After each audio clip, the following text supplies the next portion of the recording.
अस्सलामुअलैकुम। मैं इस चैनल पर Amazon FBA प्राइवेट लेबल और Amazon VA का कोर्स बनाकर बिल्कुल फ्री में आपको Amazon का काम सिखा रहा हूँ। ये वीडियो उसी कोर्स का एक पार्ट है और अगर आप Amazon का कंप्लीट कोर्स देखना चाहते हैं तो फुल कोर्स देखने के लिए आप इस चैनल पर फ्री Amazon कोर्स के नाम से प्लेलिस्ट को विजिट कर सकते हैं या फिर इसी वीडियो की डिस्क्रिप्शन में आपको फ्री Amazon कोर्स की प्लेलिस्ट का लिंक मिल जाएगा, आप उसे भी विजिट कर सकते हैं। हमारी इस वीडियो का टॉपिक है सोर्सिंग के रिलेटेड। पहले मैं आपको इस वीडियो का इंट्रोडक्शन दे देता हूँ कि इस वीडियो के अंदर आप क्या क्या चीज़ें सीखेंगे। सबसे पहले नंबर पर जी आप इस वीडियो के अंदर सीखेंगे व्हाट इज़ सोर्सिंग, सोर्सिंग क्या होती है, सोर्सिंग कहाँ से करते हैं और सोर्सिंग किस तरह से करते हैं। जब आप अमेज़ॉन के ऊपर प्रोडक्ट लॉन्च करने जाते हैं तो प्रोडक्ट हंटिंग करते हैं, तो प्रोडक्ट हंटिंग करने के बाद जो सेकंड स्टेप आता है वो आता है जी प्रोडक्ट सोर्सिंग का। जो आपने प्रोडक्ट हंट की है उसको आपने सोर्स करना होता है। तो वो सोर्सिंग के बारे में सारी डिटेल्स वगैरह आपको मिलेंगी कि सोर्सिंग क्या होती है, किस तरह से करते हैं। और उसके बाद जी सेकंड नंबर पर हम सीखेंगे कि सोर्सिंग के 3 स्टेप्स होते हैं, 3 सिंपल स्टेप्स ऑफ सोर्सिंग। तो वो सोर्सिंग के 3 स्टेप्स क्या हैं उनके बारे में हम बात करेंगे, वो मैं आपको सारी डिटेल्स दूंगा। उसके बाद थर्ड नंबर पर हम सीख रहे होंगे जी इस वीडियो के अंदर how to find supplier on Alibaba.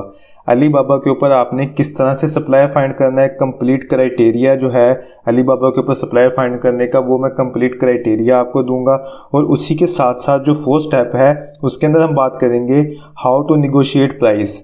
आपने जब अलीबाबा के ऊपर सप्लायर से बातचीत स्टार्ट करनी है तो आपने बात करते हुए अपनी जो प्राइस है उसको निगोशिएट करवाना होता है। तो वो प्राइस किस तरह से निगोशिएट करवाएंगे, वो कंप्लीट चैट्स हैं जो मेरे सप्लायर्स के साथ बातें हुई हैं। मैंने जिस तरह से अपने सप्लायर से बात करके प्राइस निगोशिएट करवाई है तो मैंने बाकायदा चैट्स शो करवाई हैं इसी वीडियो के अंदर। उन चैट्स को शो करवाते हुए मैं आपको सिखाऊंगा कि किस तरह से आप अपने सप्लायर से बात कर सकते हैं, किस तरह आपने प्राइस निगोशिएट करवानी है। प्राइस निगोशिएट करवाने की कुछ ट्रिक्स होती हैं, वो ट्रिक्स मैंने इस वीडियो के अंदर शेयर की हैं कि किस तरह आप उन ट्रिक्स को यूज करते हुए आप भी प्राइस निगोशिएट करवा सकते हैं।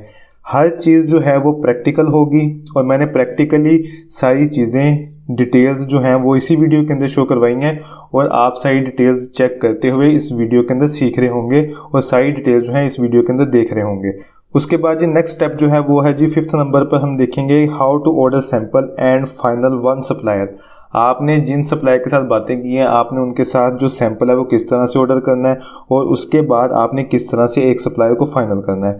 और जब आपका सप्लायर फाइनल हो जाएगा तो 6 नंबर पर हम देखेंगे हाउ टू स्टार्ट प्रोडक्शन, कि आपने जो प्रोडक्शन है वो किस तरह से स्टार्ट करनी है। और जारी बात है जब आपने प्रोडक्शन स्टार्ट करनी है अपने किसी एक सप्लायर के साथ तो आपने उनको पेमेंट करनी है और फिर आपकी प्रोडक्शन स्टार्ट होगी। तो आपने वो पेमेंट किस तरह से करनी है, पेमेंट मेथड्स क्या हैं, वो सारी डिटेल्स वगैरह मैं आपके साथ शेयर करूंगा। और उसके साथ हम 7 नंबर पर डिस्कस करेंगे details about item labels and box labels. जब आपने अपनी इन्वेंटरी को अमेज़ॉन की वेयर हाउस शिप करना होता है तो आइटम लेबल्स और बॉक्स लेबल्स चाहिए होते हैं जिनको आप अपनी इन्वेंटरी के ऊपर पेस्ट करने के बाद अमेज़ॉन की वेयर हाउस शिप करवाते हैं। तो वो सारी डिटेल्स वगैरह आइटम लेबल्स क्या होते हैं, किस तरह के होते हैं और बॉक्स लेबल्स क्या होते हैं, किस तरह के होते हैं, ये सारी डिटेल्स वगैरह मैं आपके साथ डिस्कस करूंगा। उसके बाद 8 नंबर पर जी details about inspection company. Inspection company के बारे में डिटेल्स वगैरह आपके साथ शेयर करूंगा कि इंस्पेक्शन क्या होती है, आपने इंस्पेक्शन किस तरह करवानी है, वो सारा कंप्लीट क्राइटेरिया है। तो वो क्राइटेरिया मैं आपको बता दूंगा कि किस तरह से आप इंस्पेक्शन कंपनी फाइंड कर सकते हैं। उसके बाद जी 9th नंबर के ऊपर मैं शिपमेंट कंपनी के बारे में आपको डिटेल्स बताऊंगा जी, डिटेल्स अबाउट शिपिंग कंपनी। और उसका जो कंप्लीट क्राइटेरिया है वो भी आपको बता दूंगा कि किस तरह से आपने उस क्राइटेरिया को देखते हुए आप अपना जो कोई ना कोई शिपिंग एजेंट जो है वो आप फाइंड कर सकते हैं, कोई भी आप शिपिंग कंपनी फाइंड कर सकते हैं। तो अब हम यहाँ पर अपने पहले पॉइंट की तरफ चलते हैं जो कि है व्हाट इज सोर्सिंग, सोर्सिंग क्या होती है और हमने सोर्सिंग किस तरह से करनी है। पहले मैं आपको सोर्सिंग का स्ट्रक्चर समझा देता हूँ कि सोर्सिंग का स्ट्रक्चर बेसिकली होता किस तरह का है। सोर्सिंग स्ट्रक्चर के अंदर सबसे पहले आते हैं जी आप जो कि सेलर हैं और आप अमेज़ॉन के ऊपर प्रोडक्ट सेल करना चाहते हैं। अमेज़ॉन के ऊपर प्रोडक्ट सेल करने के लिए सबसे पहले आप करते हैं जी प्रोडक्ट हंटिंग और आप कोई ऐसी प्रोडक्ट ढूंढ लेते हैं जो कि हाई डिमांड है, लो कंपटीशन है और प्रॉफिटेबल है। ऐसी प्रोडक्ट ढूंढने के बाद जो कि हाई डिमांड होगी, लो कंपटीशन होगी और प्रॉफिटेबल होगी, आपकी प्रोडक्ट हंटिंग कंप्लीट हो जाएगी। तो मैं यहाँ पे अज्यूम करता हूँ कि आपने एक प्रोडक्ट ढूंढी इस तरह की, जैसे कि मैं एग्जांपल के तौर पे यहाँ पे ले लेता हूँ माउस को, या फिर एग्जांपल के तौर पे जैसे यहाँ पर स्पून मैंने यहाँ पे शो करवाया हुआ है। तो इस तरह की आपने प्रोडक्ट कोई ढूंढ ली और ढूंढने के बाद आप कहते हैं जी मुझे अब प्रोडक्ट अमेज़ोन के ऊपर लॉन्च करनी है। तो यहाँ पर क्या आपके ख्याल में ये होता होगा कि जो भी सेलर्स अमेज़ोन के ऊपर प्रोडक्ट सेल करते हैं वो या तो सारे के सारे मैन्युफैक्चरर हैं, या फिर आपने अगर प्रोडक्ट ये ढूंढी है तो आपको खुद से मैन्युफैक्चर करनी पड़ेगी। तो ऐसा कोई सीन नहीं है कि आप अगर अमेज़ोन के ऊपर प्रोडक्ट सेल करना चाहते हैं तो या तो आपको आपका मैन्युफैक्चर होना ज़रूरी है, या फिर आपने जो प्रोडक्ट ढूंढी है आपको उसके बाद मैन्युफैक्चरिंग खुद से शुरू करनी पड़ेगी। तो यहाँ पर आप कहते हैं जी कि अगर हम प्रोडक्ट खुद नहीं मैन्युफैक्चर करते तो हम प्रोडक्ट कहाँ से लेते हैं। हम करते हैं जी प्रोडक्ट की सोर्सिंग, जिसके रिलेटेड ये सारा लेक्चर है, सारी वीडियो है। हम प्रोडक्ट की सोर्सिंग किस तरह से करते हैं। हम प्रोडक्ट की सोर्सिंग करते हैं जी चाइना के अंदर से। चाइना के अंदर एक प्लेटफॉर्म है, एक वेबसाइट है, ऑनलाइन वेबसाइट, जिसका नाम है जी अलीबाबा। alibaba.com ये एक ऑनलाइन प्लेटफॉर्म है जिसके ऊपर सेलर्स बैठे हैं, सप्लायर्स बैठे हुए हैं बेसिकली, जो कि चाइना के अंदर फैक्ट्रीज़ हैं, और वो फैक्ट्रीज़ वाले सारे इस प्लेटफॉर्म के ऊपर बैठे हुए हैं और आप उनसे ऑनलाइन कनेक्ट हो सकते हैं alibaba.com इस वेबसाइट के ऊपर जाने के बाद।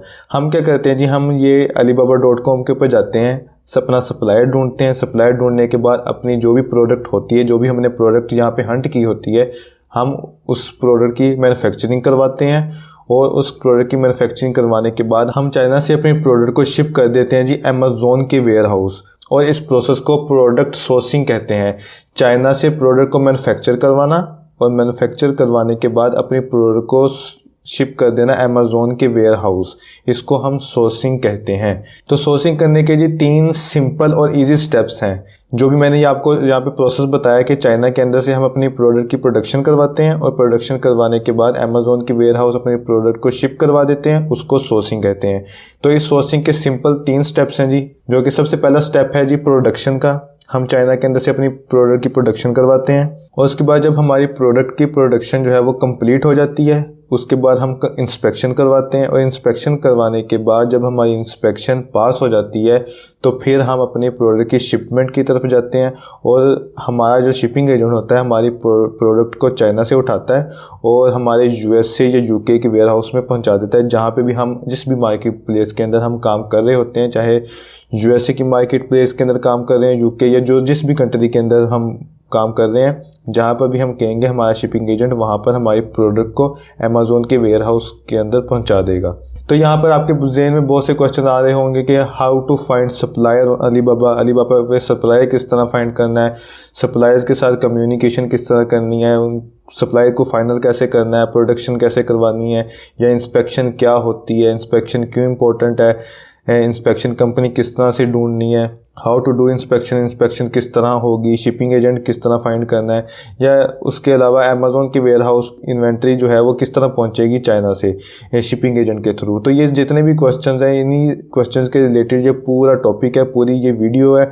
इस पूरे लेक्चर के अंदर ये सारी डिटेल्स वगैरह आपको मिल जाएंगी। इस लेक्चर के एंड तक ये सारी चीज़ें जो भी जितने भी आपके क्वेश्चन हैं ये सारे क्लियर हो चुके होंगे।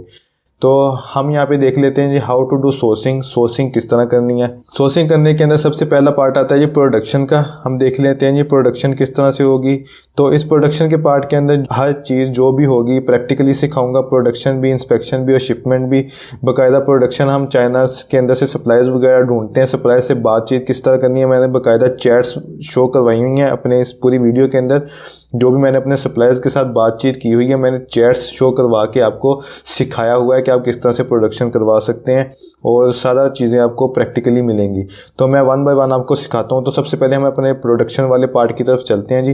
प्रोडक्शन वाले पार्ट के अंदर हमें ये 6 पॉइंट्स मिलते हैं। सबसे पहला पॉइंट है जी फाइंड 12 to 15 सप्लायर्स। आपने 12 से 15 सप्लायर्स तकरीबन ढूंढने होते हैं। तो 12 से 15 सप्लायर्स के साथ आपने काम नहीं करना होता, आपने सिर्फ उनको मैसेज करना होता है। हम सप्लायर सिर्फ एक ही के साथ काम करते हैं, लेकिन हम तकरीबन कोई 12, 15, 20 सप्लायर्स को निकालते हैं, उनसे बातचीत शुरू करते हैं, फिर उनके अंदर से एक सप्लायर को फाइनल करते हैं। तो इन सप्लायर्स को ढूंढने का क्राइटेरिया क्या है, तो वो क्राइटेरिया मैं आपको बताता हूँ। सबसे पहला क्राइटेरिया है जी वेरीफाइड सप्लायर होना चाहिए और ट्रेड एश्योरेंस सप्लायर होना चाहिए।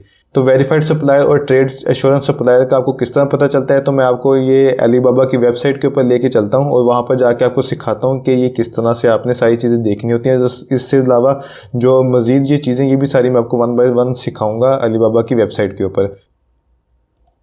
तो ये हम अलीबाबा की वेबसाइट के ऊपर आ गए हैं जी। अलीबाबा की वेबसाइट के ऊपर आने के बाद जो सबसे पहला हमारा क्राइटेरिया था वो था जी वेरीफाइड सप्लायर और ट्रेड एश्योरेंस। तो इधर हम जाके कोई भी एक प्रोडक्ट सर्च कर लेते हैं। तो यहाँ पर मैं एक प्रोडक्ट सर्च कर लेता हूँ जी, एप्रन्स यहाँ पर मैं लिखता हूँ और मैं निकाल के आपको दिखाता हूँ कि आपने ट्रेड एश्योरेंस और वेरीफाइड सप्लायर किस तरह से ढूंढना है। तो यहाँ पर जैसे मैंने एप्रन्स लिखा और एप्रन्स लिखने के बाद आप देख सकते हैं कि ये हमारे सामने एप्रन्स आना शुरू हो गए हैं। ठीक है, ये सारे एप्रन्स यहाँ पे शो हो रहे होंगे। तो ये आप देख सकते हैं यहाँ पे एप्रन्स हमारे सामने शो हो रहे हैं। तो यहाँ पर हमने जो पहला क्राइटेरिया है वेरीफाइड सप्लायर और ट्रेड एश्योरेंस का, तो ये देखें इस साइड पे आपके लेफ़्ट साइड पे आपकी ये ट्रेड एश्योरेंस और वेरीफाइड सप्लायर लिखा हुआ शो हो रहा है। आपने सिंपल क्या करना है, यहाँ पर इसको जो भी आपके ये सामने बॉक्स बने हुए हैं इधर चेक मार्क करना है। तो पहले मैं इसके ऊपर क्लिक करता हूँ और इसको चेक मार्क करता हूँ और आपके सामने ये ट्रेड एश्योरेंस जो है वो चेक मार्क हो चुका है। और उसके बाद मैं यहाँ पर वेरीफाइड सप्लाई के ऊपर क्लिक करता हूँ, इसे भी चेक मार्क कर लेता हूँ। तो ये आप देखें जी आपके सामने ये दोनों चेक मार्क हो चुके हैं। और अब आपके सामने ये जितने भी सप्लायर्स हैं, ये जो भी सप्लायर्स आपके सामने शो हो रहे हैं, ये सारे के सारे एक तो ट्रेड एश्योरेंस है और दूसरा वेरीफाइड है। अच्छा, ट्रेड एश्योरेंस और वेरीफाइड होता क्या है? ट्रेड एश्योरेंस ये होता है जो कि हम ट्रेड एश्योरेंस के थ्रू अपने सप्लायर को पेमेंट करते हैं और कल को अगर कोई मसला बनता है तो ये जो पेमेंट है ट्रेड एश्योरेंस ये अलीबाबा के थ्रू हो रही होती है। अगर हमारा सप्लायर के साथ किसी भी किस्म का कोई मसला बनता है तो अलीबाबा को हम कांटेक्ट करते हैं और हमारे जो भी पेमेंट वगैरह होती है वो रिफ़ंड हो जाती है। तो ये बेसिकली ट्रेड एश्योरेंस जो है वो पेमेंट के हिसाब से होता है, हमारी जो पेमेंट होती है वो सिक्योर होती है। तो दूसरी चीज़ होती है वेरीफाइड सप्लायर। तो वेरीफाइड सप्लायर से भी ये होता है कि अलीबाबा ने जो जितने भी ये सप्लायर्स हैं इनकी फैक्ट्रीज विज़िट करके तो इनको ये टैग दिया हुआ है कि ये वेरीफाइड है अलीबाबा की तरफ से। तो अलीबाबा की तरफ से वेरीफाइड होने का फ़ायदा ये होता है कि हमें ये जितने भी सप्लायर्स होते हैं हमें एक अथॉरिटी मिलती है कि ये अलीबाबा की तरफ से वेरीफाइड है और ये हमारे साथ कोई गलत बयानी और 2 नंबरी वगैरह नहीं करेंगे। तो यहाँ पर आपको ट्रेड एश्योरेंस और वेरीफाइड सप्लायर का पता चल गया। और मज़ीद आप यहाँ पर जो भी देखते हैं कि जो लिस्टिंग्स हैं, ये जो लिस्ट हुई हुई है प्रोडक्ट्स, जब मैं यहाँ पर इनकी लिस्टिंग के ऊपर जाके आपको साइड मज़ीद डिटेल्स देता हूँ तो फिर मैं आपको वहाँ भी दिखाऊंगा कि आप ट्रेड एश्योरेंस और वेरीफाइड सप्लायर को वहाँ पर कैसे देख सकते हैं। तो हम अपने नेक्स्ट क्राइटेरिया की तरफ चलते हैं जी। यही वाला क्राइटेरिया जो वेरीफाइड सप्लायर और ट्रेड एश्योरेंस था ये आपका क्लियर हो चुका है। हम अपने नेक्स्ट पॉइंट की तरफ चलते हैं जी कि गुड रिस्पॉन्स रेट। जो भी आप सप्लायर के साथ आपने बात करनी है तो आप सप्लायर के साथ जब बातचीत करें तो उसका जो रिस्पॉन्स रेट है वो अच्छा होना चाहिए, क्विक कम्युनिकेशन होनी चाहिए, क्विक रिप्लाई होना चाहिए। तो गुड रिस्पॉन्स रेट ये आप कहाँ से चेक करेंगे? हम इसी तरह यहाँ पे लिस्टिंग एक ओपन कर लेते हैं। मैं आपको यहाँ पे एक लिस्टिंग ओपन करके दिखा देता हूँ। जैसे मैं ये फर्स्ट वाली लिस्टिंग ओपन कर रहा हूँ और अगर मैं इस लिस्टिंग को ओपन करूँ और आपके सामने आपको इस लिस्टिंग के ऊपर लेके चलूँ तो मैं यहाँ पर आपको दिखाता हूँ जी कि यहाँ पर जो डिटेल्स वगैरह है वो किस तरह से शो हो रही होती हैं, कहाँ पर शो हो रही होती हैं। ये देखें जी, ये जो इतना पार्ट है, ये आप इतना पार्ट ये देख रहे हैं, इतने पार्ट के अंदर जो भी क्राइटेरिया है आपका सारी डिटेल्स आपको इस सारे पार्ट के अंदर मिल जाएंगी, जो भी आपने डिटेल्स वगैरह देखनी होती हैं। मैं 1 बाय 1 आपको सारी डिटेल्स वगैरह दिखाता हूँ, क्राइटेरिया भी साथ दिखाता हूँ और साथ साथ मैं आपको यहाँ पर लाके समझाता भी रहूँगा कि कौन सी चीज़ आपको कहाँ मिलेगी। जिस तरह से अभी हम इस पॉइंट के ऊपर हैं जी कि गुड रिस्पॉन्स रेट कहाँ चेक करना है, तो पहले मैं आपको वेरीफाइड सप्लायर और ट्रेड एश्योरेंस सप्लायर लिस्टिंग के ऊपर भी चेक करवा दूँ। आप यहाँ पे देखें कि यहाँ पर वेरीफाइड सप्लायर लिखा हुआ शो हो रहा है, तो यहाँ पर आपको वेरीफाइड सप्लायर यहाँ से देखने को मिलेगा। उसके बाद ट्रेड एश्योरेंस, अगर आप नीचे आएँ ये प्रोटेक्शन वाले पार्ट के अंदर, तो यहाँ पर आपको ट्रेड एश्योरेंस लिखा हुआ शो हो रहा है। ये देखें प्रोटेक्ट योर alibaba.com ऑर्डर्स, तो यहाँ पर आपको ट्रेड एश्योरेंस लिखा हुआ शो हो रहा होगा। तो इसका मतलब ये है कि ये जो लिस्टिंग है, जो भी ये सेलर है, सप्लायर है, ये वेरीफाइड है और ट्रेड एश्योरेंस है इसके पास। उसके बाद हम गुड रिस्पॉन्स रेट चेक करते हैं जी कि गुड रिस्पॉन्स रेट का किस तरह पता चलेगा। उसका आप यहाँ पे देख सकते हैं जी कि यहाँ पर आपको सामने लिखा हुआ शो हो रहा है रिस्पॉन्स टाइम और इसके नीचे 5 आवर्स लिखा हुआ है। तो ये रिस्पॉन्स टाइम जो है वो तकरीबन जितना भी कम हो उतना अच्छा है, कि जितनी जल्दी रिप्लाई आपका सप्लाई जितनी जल्दी रिप्लाई करे उतना अच्छा है। लेकिन यहाँ पर कई दफ़ा ऐसे भी देखने को मिला है कि मैं जब भी बात करता हूँ सप्लायर्स के साथ तो ये तकरीबन 8 से 10 घंटे या 12 घंटे भी यहाँ पे लिखा होता है, 12 आवर्स तक भी लिखा होता है। लेकिन जब मैं उन सप्लायर से बातचीत करता हूँ तो उनका जो रिस्पॉन्स रेट है वो काफ़ी अच्छा होता है। मतलब उनको मैसेज करें तो 2, 4, 5 मिनट के अंदर रिप्लाई आ जाता है।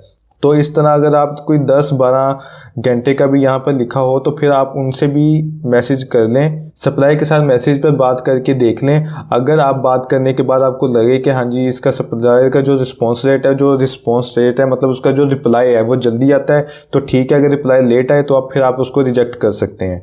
तो इसके अलावा जो नेक्स्ट क्राइटेरिया है जी हमारा के time on Alibaba must be more than 2 to 3 year, मतलब कि जो सप्लायर है वो अलीबाबा के ऊपर 2 से 3 साल पुराना होना चाहिए, मतलब पुराना सप्लायर हमें चाहिए। तो ये हमें कहाँ पे शो होता है, तो यहाँ पर अगर हम आएँ तो यहाँ पर आप देख सकते हैं यहाँ पर ये ईयर्स लिखा हुआ है। तो ये सप्लायर जो है ये 19 ईयर्स से सेल कर रहा है। यहाँ पे ये 19 ईयर्स आपके सामने शो हो रहे हैं। ये बहुत पुराना और बहुत बड़ा सप्लायर है। तो मज़ीद आपको बाकी जो भी है वो चैट करने के बाद उनसे बातचीत करने के बाद आपको मज़ीद डिटेल्स वगैरह पता चल जाएंगी। लेकिन यहाँ से अपने ईयर्स देखने होते हैं, टाइम यहाँ से देखना होता है। कम से कम भी 2 साल पुराना सप्लायर लाजमी हो। 2 साल से अगर कम है कोई सप्लायर उससे आपने काम नहीं करना। वो नया सप्लायर होगा, नई कंपनी होगी, उससे आपने काम नहीं करना। उससे आगे आ जाता है जी कि on time delivery rate must be more than 85%। 85% से ज़्यादा उसका डिलीवरी रेट होना चाहिए। ऑन टाइम डिलीवरी रेट आपको यहाँ पर शो होगा। जिस तरह इस सप्लाई की ऑन टाइम डिलीवरी रेट है जी 98.3%, मतलब कि जी जो भी डिलीवरी है वो बिल्कुल टाइम पे डिलीवर करता है। जितने दिन का बोला है, जो भी टाइम दिया वो टाइम पर डिलीवर करेगा। तो यहाँ पर जो भी हमारा परसेंटेज है वो 85% प्लस होनी चाहिए। कोशिश करें 90% तक, तकरीबन लोगों के साथ 90% जिसके हो उसके साथ काम करें, 90% से प्लस हो। लेकिन 85% से प्लस भी हो तो वो भी चलेगा, वो भी एक अच्छे सप्लायर के अंदर ही काउंट होता है। उसके आगे जी must have options of logo and package customisation. जो आपका सप्लायर है उसके पास ये ऑप्शन होना चाहिए कि वो आपको लोगो और पैकेज कस्टमाइजेशन कई ऑफ़र कर सके। तो यहाँ पर आप देखें जी कस्टमाइजेशन के पार्ट के अंदर आप देख सकते हैं कि कस्टमाइज लोगो और कस्टमाइज पैकेजिंग का यहाँ पर हमें ऑप्शन देखने को मिल रहा है। तो इसका मतलब ये है कि ये कस्टमाइज लोगो और कस्टमाइज पैकेजिंग प्रोवाइड कर सकता है। जिस तरह ये आप देख सकते हैं कि यहाँ पर ये सिंपल वाला है और उसके आगे इस तरह देखिए लोगो, इसने बताया हुआ कि यहाँ पर हम आपका लोगो लगा सकते हैं जो भी आप बनवा के लगाना चाहें। तो ये जो सर्विसेज है लोगो की और पैकेजिंग की, कस्टमाइज पैकेजिंग की, ये सर्विसेज प्रोवाइड कर रहा है सप्लायर। तो ये भी सप्लायर बिल्कुल ठीक है। उसके बाद नेक्स्ट जाता है जी कि लो price with best product quality. आपका जो सप्लायर है वो आपको लो प्राइस ऑफर करे और उसके साथ साथ जो प्रोडक्ट की क्वालिटी है वो भी बेस्ट दे। मतलब आप जितने भी सप्लायर से बात करें, जो भी आप 12-15 सप्लायर से बात करना चाहते हैं, अगर लेट्स सपोज आपने 15 सप्लायर से बात की है तो आपकी जो सप्लायर है उसकी सबसे लो प्राइस हो, और लो प्राइस होने के साथ साथ प्रोडक्ट की क्वालिटी बेस्ट होनी चाहिए। ये ना हो कि प्राइस तो वो सबसे लो दे दे लेकिन प्रोडक्ट की जो क्वालिटी है वो बिल्कुल ही बेकार हो। मतलब आपका जो भी कस्टमर आपसे परचेज करे बाद में अमेज़ोन के ऊपर तो वो आपको नेगेटिव रिव्यू ही दे के जाए। इस तरह नहीं करना। अपनी प्रोडक्ट क्वालिटी के ऊपर आपने कंप्रोमाइज़ नहीं करना, क्वालिटी बेस्ट होनी चाहिए। तो प्राइस भी जो कि लो प्राइस हम कोशिश करते हैं कि जितनी लो प्राइस हो उतना ही ज़्यादा अच्छा है ताकि हमारे जो प्रॉफिट मार्जिन है वो ज़्यादा हो जाए। उसके बाद जो भी सैंपल्स आपका सप्लायर भेजे वो गुड क्वालिटी के सैंपल्स होने चाहिए। मतलब जब हम काम कर रहे होते हैं अमेज़ोन के ऊपर और उसकी सोर्सिंग करते हैं अपने प्रोडक्ट की, तो हम एक बड़ी शिपमेंट करवाने से पहले हम अपने सप्लायर्स के साथ सैंपल्स मंगवाते हैं। तो सैंपल्स के बारे में भी मज़ीद डिटेल्स वगैरह मैं आपको पूरी बताऊंगा कि अच्छे सैंपल्स किस तरह होते हैं। और मेरे साथ बहुत सारे ऐसे हुआ है कि मैंने सैंपल मंगवाए हैं और सप्लायर्स ने सही से सैंपल नहीं भेजे। तो इसकी भी तकरीबन 2-3 एग्जांपल्स मैं आपको दूंगा इसी वीडियो के अंदर। मैं आपको दिखाऊंगा भी सैंपल्स कि वो किस तरह से सप्लायर्स ने भेजे हैं। और जो भी आपके सैंपल्स हो, सप्लायर बेसिकली सैंपल्स की बेस के ऊपर हमने सप्लायर को चूज़ करना होता है। अगर उसके सैंपल की जो प्रेजेंटेशन है वो अच्छी है तो इसका मतलब है सप्लायर अच्छा है। बाद में आपके साथ जो भी आप उसको चीज़ कहते हैं वो बना के भेजता है। तो सैंपल्स जो हैं वो गुड क्वालिटी के होने चाहिए। उससे नेक्स्ट जो ऑफर यू मोर बेनिफिट्स, आपका सप्लायर जो है आपको ज़्यादा से ज़्यादा बेनिफिट्स ऑफर करे। कोऑपरेटिव होना चाहिए। कोऑपरेटिव जैसे कि हमारी जो प्रोडक्ट होती है उसके ऊपर हम लेबल्स वगैरह लगाते हैं, तो आपको वो फ्री लेबल्स लगा के दे दे, ठीक है। उसके बाद पे फॉर सेकंड इंस्पेक्शन, जब भी हम अपनी प्रोडक्ट की प्रोडक्शन करवाते हैं तो हम उसकी चेक करने के लिए इंस्पेक्शन करवाते हैं। तो फर्स्ट जो इंस्पेक्शन होती है वो हमने अपने लिए करवानी होती है, क्योंकि हम अपनी प्रोडक्ट को चेक करवा लें कि इसने प्रोडक्ट जो बनाई है हमारे सप्लायर ने वो वही बनाई है जो कि उसने सैंपल्स भेजे थे, जो उसने हमें प्रोडक्ट दिखाई थी और जो हमने उसको बनाने को बोला था उसने वही प्रोडक्ट बनाई है। तो अगर तो प्रोडक्ट वही होगी तो इंस्पेक्शन पास हो जाएगी, तो सेकंड इंस्पेक्शन की ज़रूरत नहीं है। लेकिन अगर सेकंड इंस्पेक्शन की ज़रूरत पड़ती है तो इंस्पेक्शन फेल होगी तो ही सेकंड इंस्पेक्शन की ज़रूरत पड़ेगी। तो इसका मतलब ये है कि इंस्पेक्शन फेल हुई है सप्लायर की वजह से, तो सप्लायर इस चीज़ का जिम्मेदार है और सप्लायर जो है वो सेकंड इंस्पेक्शन के लिए वो पे करेगा। फर्स्ट टाइम आपने पे करनी होती है, लेकिन अगर फेल हो जाए तो फेल होगी सप्लायर की गलती की वजह से, तो सप्लायर अपनी गलती के बदले में फिर सेकंड इंस्पेक्शन जो है वो पे करेगा, जो भी उसकी प्राइस होगी। तो मज़ीद इंस्पेक्शन के ऊपर एक पूरा टॉपिक है, इसी वीडियो का पार्ट है, तो वहाँ पर जाके आपको मज़ीद डिटेल्स वगैरह मिलेंगी कि इंस्पेक्शन होती क्या है। तो उसके अलावा कोऑपरेटिव इस तरह से भी आप कह सकते हैं कि पिछले दिनों में भी मेरी इन्वेंट्री एक गई है। तो जो इन्वेंट्री गई है तो फरवरी के अंदर ना छुट्टियां होती हैं, हॉलीडेज़ हो जाती हैं चाइना के अंदर। तो मेरी इन्वेंट्री तकरीबन जो पहले इन्वेंट्री पड़ी हुई थी अमेज़ॉन के वेयर हाउस में वो आउट ऑफ स्टॉक होने वाली थी, मतलब बहुत कम इन्वेंट्री थी। अगर छुट्टियों से पहले ना आ जाती इन्वेंट्री मज़ीद तो वो मैंने उस अपनी प्रोडक्ट के अंदर आउट ऑफ स्टॉक हो जाना था। तो मैंने अपने सप्लायर को बोला कि मुझे तकरीबन 15 दिन के अंदर अंदर कंप्लीट इन्वेंट्री बना के उसकी इंस्पेक्शन करवा के शिपमेंट चाहिए। तो जो काम तकरीबन कोई 1 महीने का काम था इन्वेंट्री बनाना, तो मेरे जो सप्लायर है वो इतना कोऑपरेटिव था कि उसने 1 महीने के अंदर जो शिपमेंट रेडी होनी थी उसने वो सारी प्रोडक्ट जो है उसकी प्रोडक्शन कंप्लीट की और तकरीबन 17 से 18 दिन के अंदर अंदर प्रोडक्ट की प्रोडक्शन कंप्लीट करके उसकी इंस्पेक्शन करवा के और शिपमेंट की तरफ मुझे ले गया। तो इस तरह से जो है वो कोऑपरेटिव होने चाहिए सप्लायर। जब आप सप्लायर्स के साथ बातचीत करते हैं तो आपको पता चल जाता है कि कौन सा कोऑपरेटिव है कौन सा नहीं है, तो बात करने से आप सारा पता कर सकते हैं। उसके अलावा मैं आपको टिप्स वगैरह भी देता रहूँगा कि क्या क्या टिप्स वगैरह हैं जिनसे आपको एनालिसिस करने के लिए आसानी होगी कि कौन सा सप्लायर कोऑपरेटिव है और कौन सा सप्लायर कोऑपरेटिव नहीं है। तो यहाँ पर हमारा फर्स्ट पार्ट कंप्लीट हो गया जी कि हमने देख लिया कि हम कंप्लीट क्राइटेरिया क्या है कि हमने सप्लायर्स जिनसे हमने कांटेक्ट करना है उनके अंदर सप्लायर्स के अंदर क्या क्या खसूसियात होनी चाहिए जिनकी बेस के ऊपर हमने उन सप्लायर्स को कांटेक्ट करना है। कांटेक्ट करने के बाद हम यहाँ पर देखते हैं जी कि हमने अपने सप्लायर्स के साथ कम्युनिकेट किस तरह से करना है, कम्युनिकेट करने की टिप्स क्या है, प्राइस निगोशिएट कैसे करनी है। तो प्राइस नेगोशिएट करने के लिए मैं आपको ये पूरा भी एग्जांपल भी दूंगा एक, और उसके साथ साथ मैं आपको अपनी जो चैट्स हैं मेरे सप्लायर के साथ, मैं एक पूरी सप्लायर एक प्रोडक्ट की जो मैंने सोर्सिंग की थी उसकी मैंने चैट्स निकाल के यहाँ पे रखी हुई हैं। मैं प्रैक्टिकली आपको दिखाऊंगा कि वो किस तरह से आप अप्लाई कर सकते हैं, और मैंने जो अप्लाई किया बाकायदा प्रैक्टिकली जो मैंने सप्लायर के साथ बातचीत की हुई है। तो यहाँ पर सबसे पहले हम देख लेते हैं कि how to contact with suppliers, how to message, हमने सप्लायर के साथ कांटेक्ट कैसे करना है, मैसेज कैसे करना है। तो जैसे हम यहाँ पर देख लेते हैं कि ये जो प्रोडक्ट है, प्रोडक्ट की लिस्टिंग का जो पेज है, ये जो सप्लायर बैठा हुआ है, इस सप्लायर के हम पेज के ऊपर आके हमने ये सारी डिटेल्स यहाँ पर देखी थी, और इसके साथ अगर आप देखें तो ये चैट नाउ का ऑप्शन आपके सामने शो हो रहा है।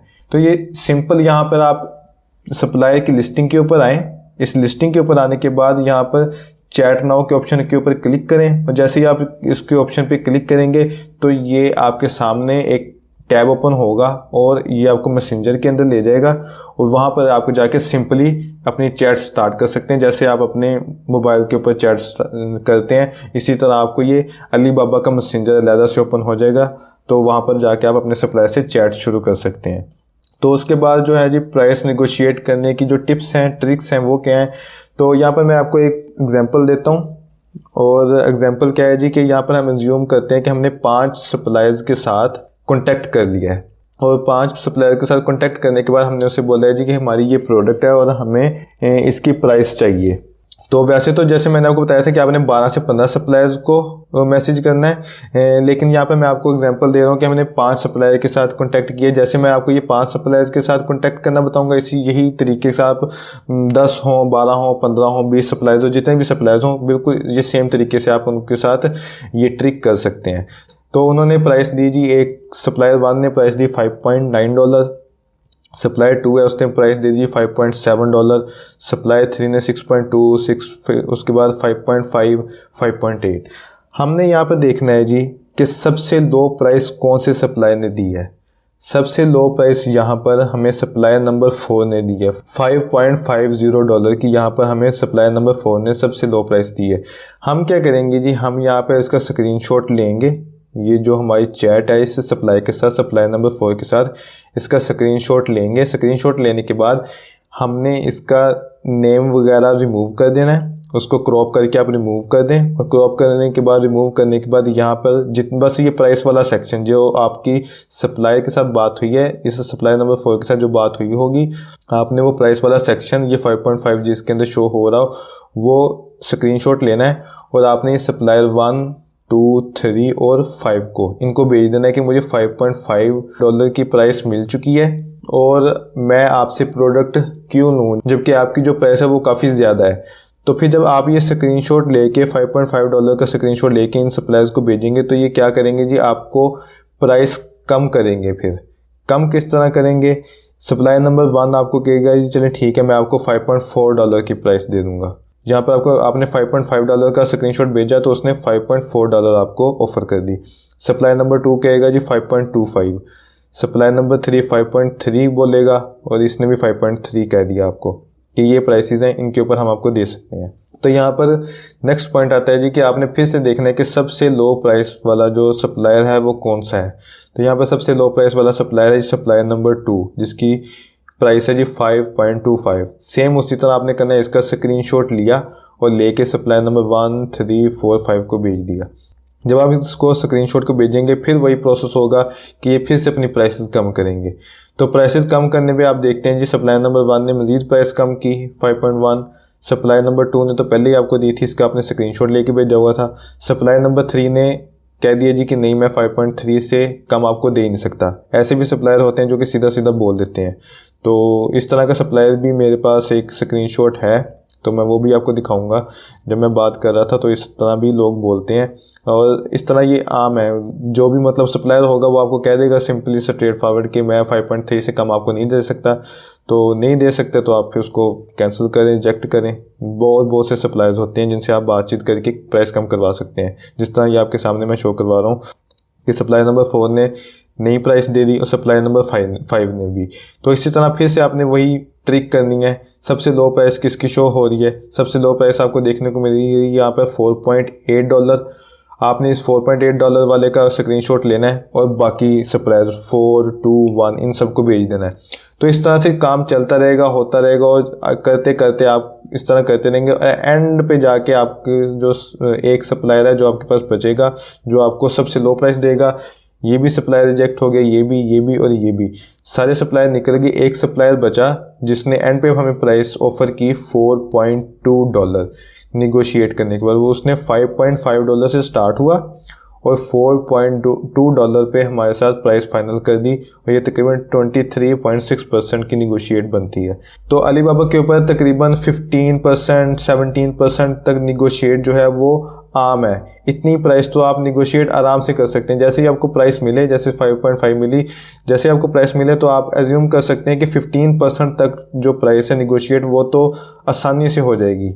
मतलब कि 80 to 85% केसेस के अंदर 80 to 85% चांसेस हैं कि 15-17% निगोशिएट जो है वो प्राइस लाजमी हो ही जाएगी। इस ट्रिक का आप इस्तेमाल करके प्राइस निगोशिएट करवा सकते हैं। सिर्फ यही एक ट्रिक नहीं है, इसके अलावा और भी काफ़ी ज़्यादा ट्रिक्स हैं जो कि मैं यूज़ करता हूँ, वो भी मैं आपको साथ साथ बताता जाऊँगा। अभी आगे और भी काफ़ी डाटा पड़ा है जो मैंने आपको दिखाना है और समझाना है। तो ये मैंने बस आपको एक ट्रिक बताई है जो कि 100% हर जगह लगती ही लगती है। इस ट्रिक को आपने सबसे पहले यूज़ करना है, सबसे स्टार्ट में यूज़ करना है। उसके साथ साथ मैं आपको मज़ीद भी ट्रिक्स बताता जाऊँगा। तो अब मैं आपको जी my chats and price negotiate with suppliers, मैं अब आपको अपनी जो चैट्स हैं जो मैंने सप्लायर्स के साथ बातचीत की और प्राइस निगोशिएट करवाई वो मैं आपको दिखाता हूँ, वो उसके ऊपर सारी डिटेल्स वगैरह आपको समझाता हूँ। तो यहाँ पर सबसे पहला सप्लायर नंबर 1 की चैट हम डिस्कस करते हैं। तो यहाँ पर अगर आप देखें तो ये मेरा सप्लायर है जिसके साथ बात हो रही है। ये बेसिकली मेरा सप्लायर नहीं है, बस इसके साथ चैट हुई थी। सप्लायर मेरा और है, वो भी मैं आपको दिखाऊंगा। तो ये एक सप्लायर है जी, इसके साथ बात शुरू हुई और मैं इसको यहाँ पर बोल रहा हूँ कि आप मुझे $5.2 की प्राइस दें। उसको मैं बोल रहा हूँ कि मुझे यूएसए की मार्केट में प्रोडक्ट लॉन्च करनी है। इस यहाँ पर मैंने सारी डिटेल्स वगैरह अपनी बताई हुई है प्रोडक्ट की, और मैं उससे बोल रहा हूँ जो भी सप्लायर है जिससे बात कर रहा हूँ $5.2 की प्राइस दें। तो यहाँ पे ये वाली जो $5.2 प्राइस है ना, ये आपने याद रखनी है। ये बड़ा इंटरेस्टिंग पार्ट है यहाँ पे, नेक्स्ट मैं आपको जाके दिखाऊंगा। तो यहाँ पे $5.2 की प्राइस, मैंने उससे कहा कि मुझे $5.2 की प्राइस दें, और वहाँ उसका जवाब जो आया, सप्लायर का जो जवाब आता है वो आता है जी, for the price you list $5.2 I am sorry I can't match it. तो मैं उससे क्या कह रहा हूँ जी, $5.2 की प्राइस मुझे चाहिए। तो वो मुझे सप्लायर जो है वो कह रहा है $5.2 की प्राइस मैं मैच नहीं कर सकता, $5.2 की प्राइस आपको नहीं मिल सकती। और यहाँ पर वो मुझे कह रहा है जी, for the product itself the best rate is 5.85%। तो $5.85 वो मुझे कह रहा है कि $5.8 जो प्राइस है वो बेस्ट है, $5.20 आपको प्राइस जो है वो नहीं मिल सकती। उससे नेक्स्ट बात होती रही, चैट होती रही। उसके बाद उसने जी बोला my last price will be $5.66 पर सेट, कि मैं आपको $5.66 का सेट दे दूंगा। जो भी आपकी प्रोडक्ट है वो कंप्लीट प्रोडक्ट आपको इस प्राइस में दे दूंगा। तो नेक्स्ट आप ये भी देख सकते हैं, so maybe you check sample first. Supplier मुझे बोल रहा है कि आप जो सैंपल्स वगैरह हैं वो पहले सैंपल चेक कर लें, उसके बाद मज़ीद प्राइस निगोशिएट कर लेंगे। तो यहाँ पर आपके लिए टिप ये है कि जी, negotiate some price and then go for sample. तो यहाँ पर बहुत से लोग हैं जो ये बात कहते हैं जी कि आप पहले सैंपल्स वगैरह मंगवा लें और सैंपल मंगवाने के बाद आप प्राइस निगोशिएट करें, ताकि जो भी सप्लायर है वो उसको पता चल जाए कि आप प्रोडक्ट लेने के लिए बहुत ज़्यादा इंटरेस्टेड हैं। सैंपल लेने से ये हो जाता है कि आप प्रोडक्ट लेने के लिए इंटरेस्टेड हैं। लेकिन मैंने जो काम किया है, मेरा ये एनालिसिस है कि आप ये काम मत करें। आप पहले प्राइस फाइनल करें, कुछ ना कुछ प्राइस लाजमी फाइनल करें, जिससे आपको समझ आए कि हाँ जी, ये जो सप्लायर है ये मेरी प्राइस मीट कर सकता है, ये नहीं कर सकता। बहुत दफ़ा ऐसे होता है कि जो सप्लायर होता है वो आपकी प्राइस आप निगोशिएट करते हैं और कम करने को बोलते हैं, और वो आपकी प्राइस कम करता ही नहीं है। तो आपने जो सैंपल मंगवाया होगा, टाइम भी लगाया है, सैंपल मंगवाया है, पैसे लगाए हैं, तो वो जितने पैसे आपने लगाए हैं सैंपल के वो ज़ाया क्योंकि वो आपकी प्राइस कम करने को तैयार ही नहीं है। आपकी प्राइस मीट नहीं होगी तो आप उसके साथ सोर्सिंग के लिए जा ही नहीं सकते। तो यहाँ पर ये टिप ये है जी कि आप जब उनसे बातचीत करें सप्लायर्स के साथ, तो आप साथ ही प्राइस निगोशिएट स्टार्ट कर दें। सैंपल वगैरह बाद में होते रहेंगे, सैंपल वगैरह जिसकी प्राइस आपको थोड़ी बहुत समझ में आए, जो टाइम पे रिप्लाई करता हो, प्राइस थोड़ी समझ में आती हो जिसकी, तो उसके साथ आप सैंपल के लिए जा सकते हैं और फिर उसको फाइनल भी कर सकते हैं एज अ सप्लायर। तो उसके बाद नेक्स्ट यही सप्लायर है जी, सेम। तो वो सप्लायर मुझे कह रहा है I can not hit the price you listed $4.4। क्या आपने जो $4.4 प्राइस आपने कही है, मैं $4.4 की प्राइस आपको नहीं दे सकता, लेकिन the best I can do is $5.2 पर सेट। अब आप यहाँ पे देख सकते हैं कि जब वो $5.2 पे खुद ही मान रहा है, अब मैं उसको कह रहा हूँ कि $4.4 प्राइस दे, लेकिन वो $5.2 पर आ चुका है। जबकि आप यहाँ पे देख सकते हैं कि मैं उसको 5.2 बोल रहा था और वो सप्लायर जो है 5.2 देने पर राज़ी नहीं था, लेकिन कह रहा था जी कि 5.85 जो है प्राइस है वो बेस्ट है। अब यहीं पर मैं उसको $4.4 प्राइस बोल रहा हूँ और वो कह रहा है कि मैं आपको $5.20 प्राइस दे सकता हूँ। तो यहाँ पर आप देख सकते हैं कि इस तरह से प्राइस निगोशिएट होती है और प्राइस निगोशिएट आप कर सकते हैं। और आगे मज़ीद एग्जांपल्स, अभी बहुत ज़्यादा एग्जांपल्स हैं जो कि आपको मैं दिखाऊंगा यहाँ पर। तो ये थी जी पहले सप्लायर की चैट। अब हम अपने नेक्स्ट सप्लायर की तरफ चलते हैं, सप्लायर नंबर 2 की तरफ। इसके अंदर हम देख सकते हैं कि यहाँ पर मैंने सप्लायर से बात की और उसे बोला जी कि आप मुझे कोटेशन दें, प्राइस दें, जो भी आपकी प्राइस है। तो उसने मुझे 500 पीसीज के ऊपर प्राइस दी, $5.55 पर पीस। एक यूनिट की प्राइस $5.55 दी। और उसके बाद मैंने उसे बोला कम करने के लिए, उसको बोला कि प्राइस मुझे ज़रा कम चाहिए। तो उसने मुझे स्ट्रेट फॉरवर्ड बोल दिया, sorry we can not go to this low price, हम इससे ज़्यादा लो प्राइस पे नहीं जा सकते। अगर आपको प्रोडक्ट लेनी है तो आपको $5.55 की ही लेनी पड़ेगी, इससे कम प्राइस हम नहीं कर सकते। तो यहाँ पर जैसे मैंने आपको पहले बताया, एक फर्स्ट पॉइंट तो जी सैंपल का, अगर आपने इसके साथ बात किए बगैर, निगोशिएट किए बगैर इसके साथ सैंपल ऑर्डर किया होता तो यहाँ पर $5.55 तो प्राइस मेरी बनती नहीं थी। मैं चाहता नहीं था कि $5.55 में मुझे प्रोडक्ट पड़े। तो ये तो प्राइस मेरी जो प्राइस है जो मैं मीट करना चाहता था इससे बहुत ज़्यादा थी। अगर मैं इससे मंगवा लेता सैंपल तो मेरा टाइम जो कि सैंपल आने में लगता है और जो पैसे लगते हैं सैंपल मंगवाने में वो ज़ाया होने थे। तो ये मैंने बता दिया आपको कि पहले बात करने का क्या फ़ायदा होता है। तो यहाँ पर सप्लाई जो है स्ट्रेट फॉरवर्ड कह रहा है कि मैं यहाँ पर आपको लो प्राइस नहीं दे सकता, तो ठीक है, उसको साइड पे करें, रिजेक्ट करें और नए सप्लायर की तरफ चले जाएं। तो उसके बाद हम यहाँ पे नेक्स्ट चलते हैं सप्लायर नंबर 3 की तरफ। सप्लायर नंबर 3 के साथ मैंने बातचीत की, बातचीत वगैरह करने के बाद आप देख सकते हैं यहाँ पर वो सप्लायर जो है वो $4.62 की मुझे प्राइस दे रहा है। मतलब इसके साथ काफ़ी चैट चल रही थी, चैट होते होते $4.62 की प्राइस दी, और जो कि काफ़ी अच्छी प्राइस थी मेरे हिसाब से। लेकिन मुझे इससे भी कम प्राइस में एक सप्लायर मिल गया जो कि मेरा फाइनल सप्लायर था, जिसके साथ मैं अभी भी काम कर रहा हूँ, सप्लायर नंबर 4, जिसकी मैं आपको चैट्स वगैरह शो करवाने लगा हूँ। तो ये मेरा फाइनल सप्लायर है। तो मैं आपको दिखाता हूँ, जो मैंने आपको बताया था कि स्क्रीनशॉट्स लेने हैं, स्क्रीनशॉट भेजने हैं, स्क्रीनशॉट ले लेके भेजने, तो इसके अंदर मैंने आपको बहुत ज़्यादा डिटेल के साथ चैट दिखाई हुई है। तो मैं आपको ये दिखाता हूँ। तो ये चैट जो है वो मैं आपको स्टार्ट से दिखाने लगा हूँ। सबसे पहले आपने जब सप्लायर को मैसेज करना है, पहला मैसेज करना है, वो क्या करना है, तो आप सिंपल रहें, सिंपल स्ट्रेट फॉरवर्ड मैसेज करें, डियर सप्लायर।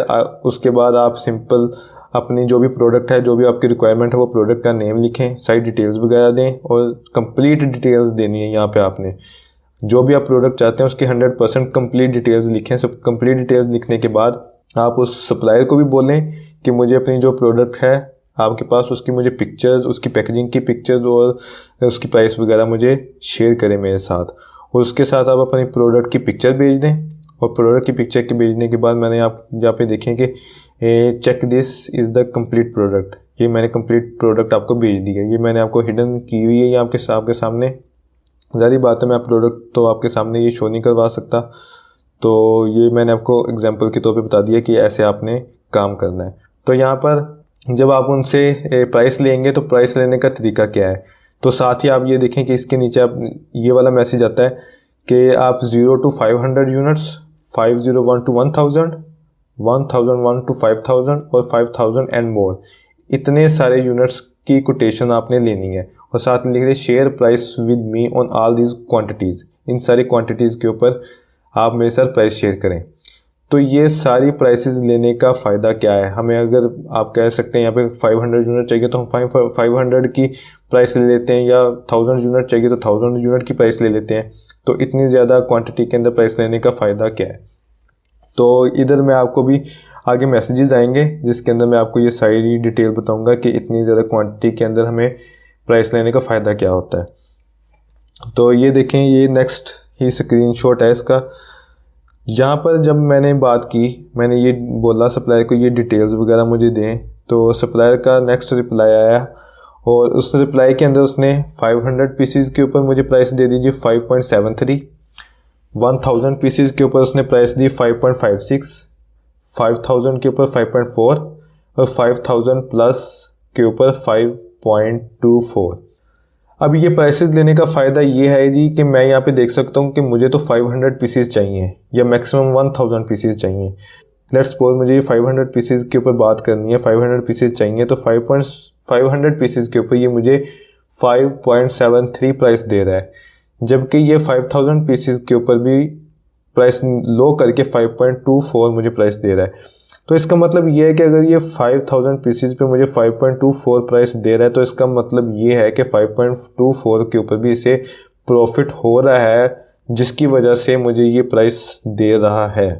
तो जाहिर सी बात है वो मेरे 500 यूनिट के लिए फैक्ट्री तो नहीं चला रहा पूरी, कि वो सिर्फ मेरे साथ ही काम करने के लिए बैठा था और मेरे लिए ही वो 500 यूनिट बनाएगा और उसके बाद वो फैक्ट्री बंद कर देगा। तो उधर तो फैक्ट्री उनके साथ 100, 200, 500 क्लाइंट के साथ उनका काम चल रहा होगा, ठीक है। उसके अंदर से उन्होंने 500 या 1000 जो भी मेरी क्वांटिटी होगी प्रोडक्शन हो ही जा रही है, उसके अंदर से उसने यूनिट निकालने हैं और वो मुझे दे देने हैं। तो यहाँ पर ये हम देख लेते हैं कि अच्छा 5000 यूनिट के ऊपर ये मुझे 5.24 प्राइस दे रहा है, तो इसका मतलब ये कि 5.24 से नीचे नीचे आ सकता है। तो यहाँ पर मैं क्या करता हूँ, यहाँ पर मैंने जो आपको ट्रिक बताई थी स्क्रीनशॉट्स वाली, लो प्राइसेस के स्क्रीनशॉट्स आपने अपने सप्लायर को भेजने हैं। तो मैंने सिंपल यहाँ पे वो ट्रिक इस्तेमाल की। तो मैंने यहाँ पर सिंपल स्क्रीनशॉट लिए और स्क्रीनशॉट लेके मैंने उसको 2 स्क्रीनशॉट भेज दिए, जिसके अंदर आप देख सकते हैं कि कोई सप्लायर का नाम नहीं शो हो रहा। मतलब ये जिस सप्लायर के स्क्रीनशॉट हैं किसी का नाम नहीं शो हो रहा, यहाँ पे सिंपली सिर्फ और सिर्फ प्राइसेस शो हो रही हैं। तो ये प्राइसेस वाले स्क्रीनशॉट मैंने लिए, ये एक भेज दिया और ये सेकंड स्क्रीनशॉट ये वाला भेज दिया। यहाँ पर आपको प्राइसेस देखने को मिल रही है कि इसके 4.62 प्राइस है और ये 4.35। तो जब मैंने ये स्क्रीनशॉट भेजे तो साथ ही सप्लायर का मैसेज आया और सप्लायर ने मुझे मैसेज करके नेक्स्ट मैसेज के अंदर वेरी नेक्स्ट मैसेज उसने यही किया कि 500 पीसीज के अंदर $4.6 प्राइस दे दी, 1000 के अंदर 4.56 और 5000 पीसीज के अंदर $4.5 तक प्राइस दे दी मुझे। आप यहाँ पे देख सकते हैं बेसिकली उसने इस वाली प्राइस को कम्पीट किया है, ये वाली प्राइस जो आपके सामने है 4.62। तो उसने इस प्राइस को कम्पीट करते हुए 500 पीसी पे मुझे $4.6 की प्राइस दे दी यहाँ पे। अच्छा यहाँ पर आपको एक और बात बताऊँ कि अगर तो मैंने उसे 500 पीसीज की बात की होती तो $4.6 प्राइस देखकर मैं कह देता जी कि चले ठीक है $4.6 की प्राइस पे फाइनल करते हैं, क्योंकि मेरी जो सोर्सिंग प्राइस थी वो ये थी कि मुझे तकरीबन 4.8 या $4.9 तक प्रोडक्ट मिल जाए। तो मेरी टारगेट प्राइस जो थी वो ये थी 4.8 या 4.9। तो यहाँ पर मुझे $4.6 की प्राइस मिल रही है, तो मुझे क्या ज़रूरत थी कि मैं इससे भी कम करवाऊँ। तो मैं चुप करके इस प्राइस के ऊपर फाइनल करता और चला जाता। लेकिन यहाँ पर अगर आप देखें तो मुझे मज़ीद यहाँ पर प्राइस देखने को मिली कि 5000 के ऊपर ये $4.5 की प्राइस भी मुझे ऑफर कर रहा है। तो साथ ही मेरे दिमाग में आया कि अगर ये 5000 के ऊपर $4.5 की प्राइस ऑफर कर रहा है तो इसका मतलब ये है कि मैं इससे अभी मज़ीद 20-30 सेंट प्राइस कम करवा सकता हूँ। तो साथ ही मैंने इसको मैसेज किया कि देखो कि ये जो 4.6 प्राइस है ना ये भी बहुत ज़्यादा है मेरे लिए, तो ये प्राइस जो है वो ज़्यादा है, अभी मैं ये प्राइस के अंदर आपके साथ काम नहीं कर सकता, अगर आप मज़ीद कम प्राइस कर सकते हैं तो ठीक है। तो उसने सप्लायर ने मुझे क्या किया जी कि $4.4 प्राइस मेरे साथ फाइनल कर दी। $4.4 प्राइस किस तरह फाइनल की, तो मैंने उसे बोला कि देखें जो $4.6 प्राइस है ना ये बहुत ज़्यादा है और मेरे बॉस चाहते हैं जी $4.2 प्राइस। यहाँ पे आप देख सकते हैं if you confirm $4.4 then I talk to my boss on this price, he want $4.2 but I convince him on $4.4। तो यहाँ पर जो मेन टिप है वो है जी बॉस। आप जब भी अपने सप्लायर के साथ बात करें आपने ये बात नहीं करनी कि मैं ये चाहता हूँ, मैं ये प्राइस चाहता हूँ, मेरे लिए आप ये प्राइस को कम करें। आप बेशक अपने लिए सोर्सिंग कर रहे हैं या अपने किसी क्लाइंट के लिए सोर्सिंग करें, जिस बंदे के लिए भी सोर्सिंग कर रहे हैं, आपने बस अपने सप्लायर को ये बताना है कि मैं आपके साथ सोर्सिंग कर रहा हूँ और मेरा एक बॉस है जिसको मैंने जवाबदेह होना होता है। आपने हमेशा बॉस के सर के ऊपर रख के बंदूक चलानी है, बॉस के सर के ऊपर आपने प्राइस निगोशिएट करनी है।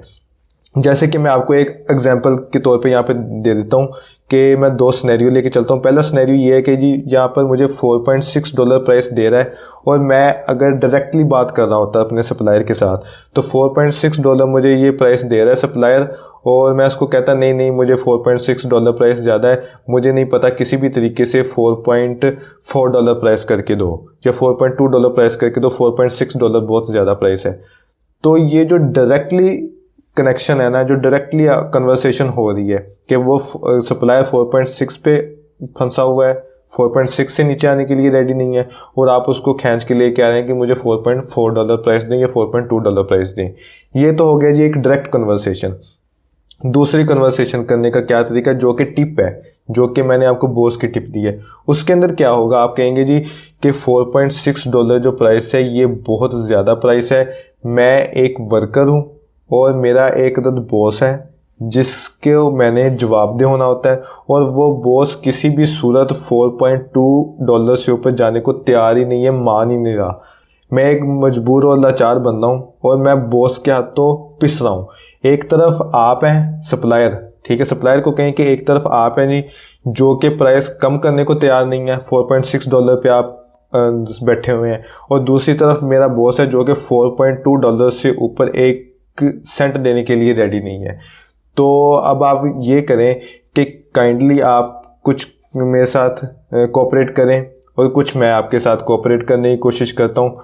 आप कोऑपरेट ये करें कि 4.6 से ज़रा नीचे आएँ, मुझे बताएं कि क्या प्राइस दे सकते हैं, और फिर ताकि मैं अपने बॉस के सामने कोई प्राइस रखने वाला हूँ कि हाँ जी 4.6 से थोड़ी प्राइस कम की है, हमारे सप्लायर ने हमारे साथ थोड़ा कोऑपरेट किया कि 4.6 से थोड़ी प्राइस कम की है, तो हम भी थोड़ा अपने सप्लायर के साथ कोऑपरेट कर लेते हैं। तो मैं अपने बॉस को इस तरह से किसी ना किसी तरीके से कन्विंस करता हूँ कि सप्लायर ने जब कोऑपरेट कर दिया तो हम भी थोड़ा कोऑपरेट करके, उसने थोड़ी प्राइस कम की है, हम थोड़ी प्राइस अपनी बढ़ा के उसके साथ मैच कर लेते हैं। अब इन दोनों सिनेरियो के अंदर देखें कि कौन सा सिनेरियो लगता है कि किस सिनेरियो के अंदर जो है वो सप्लायर आपकी बात मान लेगा।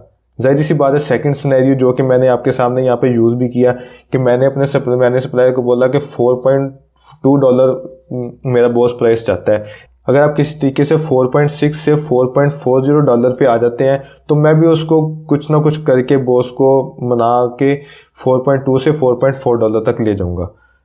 तो यहाँ पर क्या किया जी, हालांकि कोई बॉस नहीं, कोई कुछ नहीं, जो कि मैंने उससे सिर्फ बात की और बात करके बोला जी कि मेरा ये जो भी बॉस था, जो भी बेसिकली मैं ये जो प्रोडक्ट लॉन्च की थी, मेरे साथ ये इन्वेस्टर थे जिनके साथ ये मिलके मैं काम कर रहा था, तो किसी बॉस को जवाब नहीं देना। बस ये कि मैंने ये एक ट्रिक यूज़ की, और ट्रिक यूज़ करने के बाद मैंने उससे कहा कि आप $4.4 प्राइस फाइनल करते हैं। तो मैं अपने बॉस से बात करता हूँ, मुझे 1-2 दिन दे, मैं उसको बॉस को समझाऊंगा और फिर आपको बता दूंगा।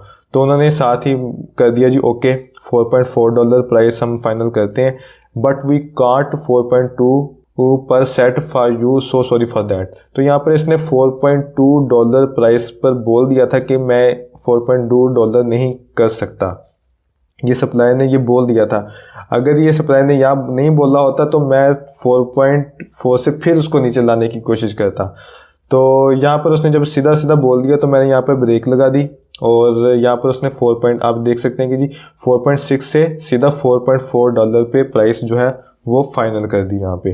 तो जो ट्रिक्स मैंने अभी आपको बताई हैं, एक बॉस के बगैर बात करने की और इस बॉस के साथ, तो इन दोनों के आप वाज़ेह फ़र्क देख सकते हैं कि कौन सी टिप जो है वो आपको ज़्यादा बेस्ट लग रही है काम करने के लिए। तो ऑब्वियसली जो सेकंड वाली टिप है उसके अंदर चांसेस हैं कि जो सप्लायर है वो प्राइस को कम करेगा, और कम करता है, ये आपके सामने प्रूफ है इस बात का।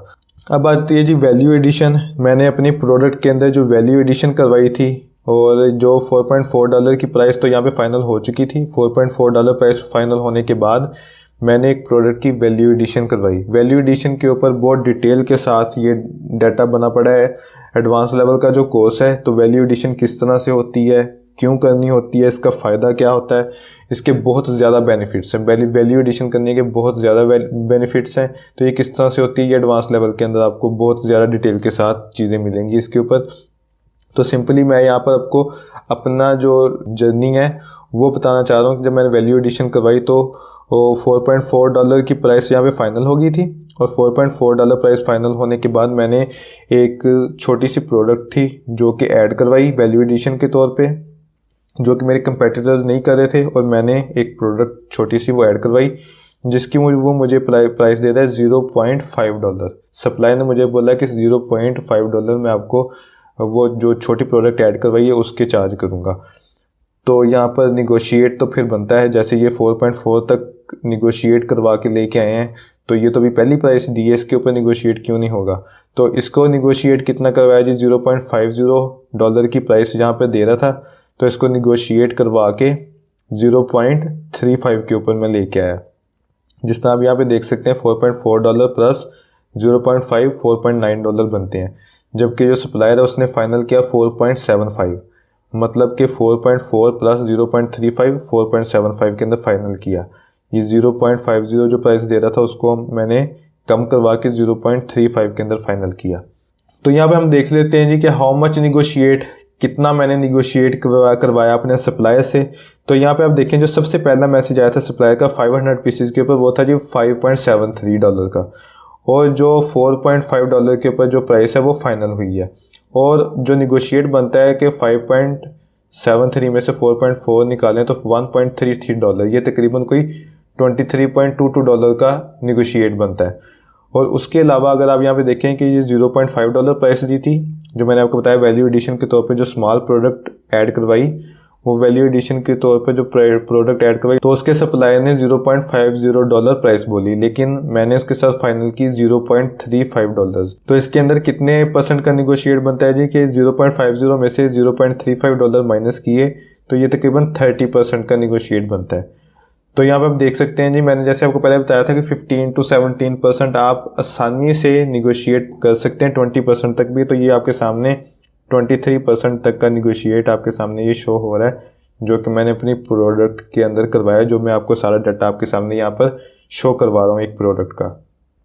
तो यहाँ पर हमारा निगोशिएट करने का भी कंप्लीट हो गया जी कि हमने प्राइस निगोशिएट कैसे करवानी होती है। प्राइस निगोशिएट करवाने के अंदर जो भी मैंने आपको ट्रिक्स वगैरह बताई, मतलब कि सेंड लो प्राइस स्क्रीनशॉट्स, लो प्राइस वाले स्क्रीनशॉट्स भेजें दूसरे सप्लायर्स को। बॉस वाली ट्रिक वो मैंने बड़ी डिटेल के साथ आपको समझाई कि ये बड़ी ज़बरदस्त ट्रिक है। और उसके अलावा negotiate some price first and then go for sample, आप पहले कुछ ना कुछ प्राइस निगोशिएट लाजमी करवाएं और फिर आप सैम्पल्स की तरफ जाएं। तो ये जितनी भी ट्रिक्स मैंने बताई हैं आपको ये सुन के लग रहा होगा कि हाँ जी ये ट्रिक्स जो हैं वो काम करती हैं। बेसिकली ये ज़रूरी होता है ताकि हमें प्राइस जो है वो कम से कम मिले। यहाँ तक ये पार्ट आपको क्लियर हो गया जी कि हम जो सप्लायर्स के साथ कम्युनिकेशन कैसे करते हैं, उसके साथ साथ प्राइस निगोशिएट करवाने की क्या ट्रिक्स हैं।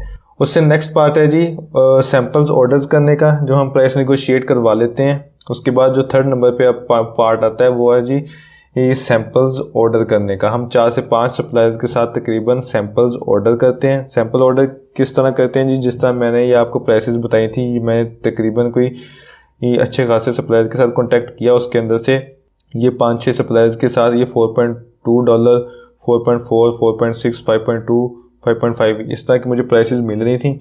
तो जो लास्ट वाले सप्लायर थे ना, मतलब कि सबसे लो प्राइस है, सबसे लो प्राइस 4.2, 4.4, 4.6 और 5.2, इनके साथ मैंने सैम्पल्स ऑर्डर किए। और सैम्पल ऑर्डर करने के बाद इन 4 सप्लायर्स के साथ और देखा जी कि किसका सैम्पल अच्छा है। तो यहाँ पर 4 सप्लायर के साथ सैम्पल ऑर्डर करने का मकसद ये है कि अगर आप कहते हैं जी कि सबसे लो वाली के साथ सैम्पल ऑर्डर कर देते हैं, सबसे लो प्राइस वाले के साथ, तो हो सकता है यहाँ पर आपको जो सबसे लो प्राइस वाला है वो सैम्पल अच्छा ही ना भेजे, तो आपको सैम्पल उसका पसंद ही ना आए। तो ज़ाहिर बात है जब आपको सैम्पल पसंद नहीं आएगा, सैम्पल अच्छा नहीं होगा, तो आपको मजबूरी है कि आपको यहाँ से एक स्टेप आगे बढ़ना पड़ेगा और इस वाले सप्लायर के पास जाना पड़ेगा। अगर ये भी नहीं अच्छा भेजेगा तो फिर आपको इस वाले सप्लायर के पास जाना पड़ेगा। तो यहाँ पे तकरीबन आप 4 से 5 सप्लायर के साथ ऑर्डर करें ताकि 4 से 5 सप्लायर के सैंपल्स आपके पास हों और आप उनको आपस में कंपेयर करके चेक कर सकें कि किसका सैंपल जो है वो अच्छा है और फिर आप उस सप्लायर के साथ काम करें। तो यहाँ पर जैसे मैंने ये 4 सप्लायर के साथ सैंपल्स ऑर्डर किए थे और उसके अंदर से ये 2 सप्लायर थे जिनके जो सैंपल्स थे वो अच्छे थे और ये इन 2 सप्लायर्स के जो सैंपल्स थे वो बिल्कुल बेकार थे। और बेकार सैंपल्स किस तरह के थे वो भी मैं आपको स्क्रीनशॉट यहाँ पे दिखाऊंगा, उनकी चैट्स भी दिखाऊंगा, स्क्रीनशॉट भी। तो यहाँ पर ये 2 सप्लायर्स के साथ अच्छे सैंपल थे और जैसे मैंने आपको बताया सारी डिटेल्स वगैरह पहले कि $4.4 वाला जो सप्लायर था जिसके साथ वैल्यू एडिशन करने के बाद $4.75 प्राइस फाइनल हुई थी, तो उसके साथ मैंने ये सैंपल जो था उसका सैंपल अच्छा था तो उसके साथ मैंने प्रोडक्शन फाइनल कर दी थी, उसी के साथ काम किया था और अभी भी मैं अब तक उसी के साथ उसी सप्लाई के साथ काम कर रहा हूँ। तो ये बैड सैंपल की स्टोरी नहीं, पहली स्टोरी ये है जी कि मैंने अपने सप्लायर को बोला जो कि एक सप्लायर था जिसने मुझे प्रोडक्ट भेजी, उसको मैंने मैसेज किया what thing you send in the sample, मुझे आपने सैंपल के अंदर क्या भेजा है। तो उसने मुझे आगे से ये पिक्चर्स भेजी कि मैंने ये प्रोडक्ट भेजी है, तो प्रोडक्ट की पिक्चर उसने भेजी। तो मैं यहाँ पर उसको कह रहा हूँ I received your sample, there is only, मतलब वो आधी प्रोडक्ट उसने भेजी थी, एक तो आधी प्रोडक्ट भेजी थी, उसके अलावा देयर इज़ नो बॉक्स, उसने डब्बे के बगैर ही प्रोडक्ट भेज दी, सिंपल प्रोडक्ट बगैर बॉक्स के अंदर। उसने सिंपली ये जहाँ पे मैंने लिखा है product send in transparent shopping bag, उसने सिंपल ट्रांसपेरेंट शॉपिंग बैग के अंदर प्रोडक्ट रैप की और रैप करके उसको सोल्यूशन टेप के साथ रैप करके उसको भेज दिया सैंपल को। तो जाहिर सी बात है अगर सैंपल ही अच्छा नहीं होगा तो सप्लायर के साथ काम क्यों करेंगे। तो जब मैंने उससे पूछा क्या होता है आपने बॉक्स भी नहीं भेजा, तो आगे से मुझे रिप्लाई कर रहा है सप्लायर कि no box need print when big order can design by you self. तो पहले तो बात यहाँ पे आपको ये क्लियर कर दूँ कि ये जो चाइना के अंदर है ये चाइनीज़ बोलते हैं, और चूँकि अभी इनको इंटरनेशनल मार्केट के अंदर काम करना होता है, तो इंटरनेशनल मार्केट के अंदर काम करने के लिए ज़ाहिर बात है इंग्लिश की ज़रूरत पड़ती है। तो अभी ये बहुत से सप्लायर ऐसे हैं जिनके पास अभी ये बस टूटी फूटी इंग्लिश बोलते हैं। तो बस ये इतनी की इंग्लिश बोलते होते हैं कि बहुत से सप्लायर जो कि ये आपको समझ आ जाए। तो जहाँ पे आप समझ सकते हैं, जैसे मैं यहाँ पे आपको समझा देता हूँ कि नो बॉक्स, वो कहना चाह रहा है कि बॉक्स नहीं है, बॉक्स नीड प्रिंट, जो बॉक्सेस हैं वो प्रिंट होने वाले थे अभी। व्हेन बिग ऑर्डर, जब आप मेरे साथ कोई बड़ा ऑर्डर करेंगे, मतलब कोई 500-700 यूनिट्स का ऑर्डर करेंगे, can design by you self, मतलब आपके लिए हम स्पेशल ऑर्डर जब तैयार करेंगे 500-700 यूनिट का, तो फिर हम आपको बॉक्स डिज़ाइन करेंगे, फिर उसके अंदर भेजेंगे।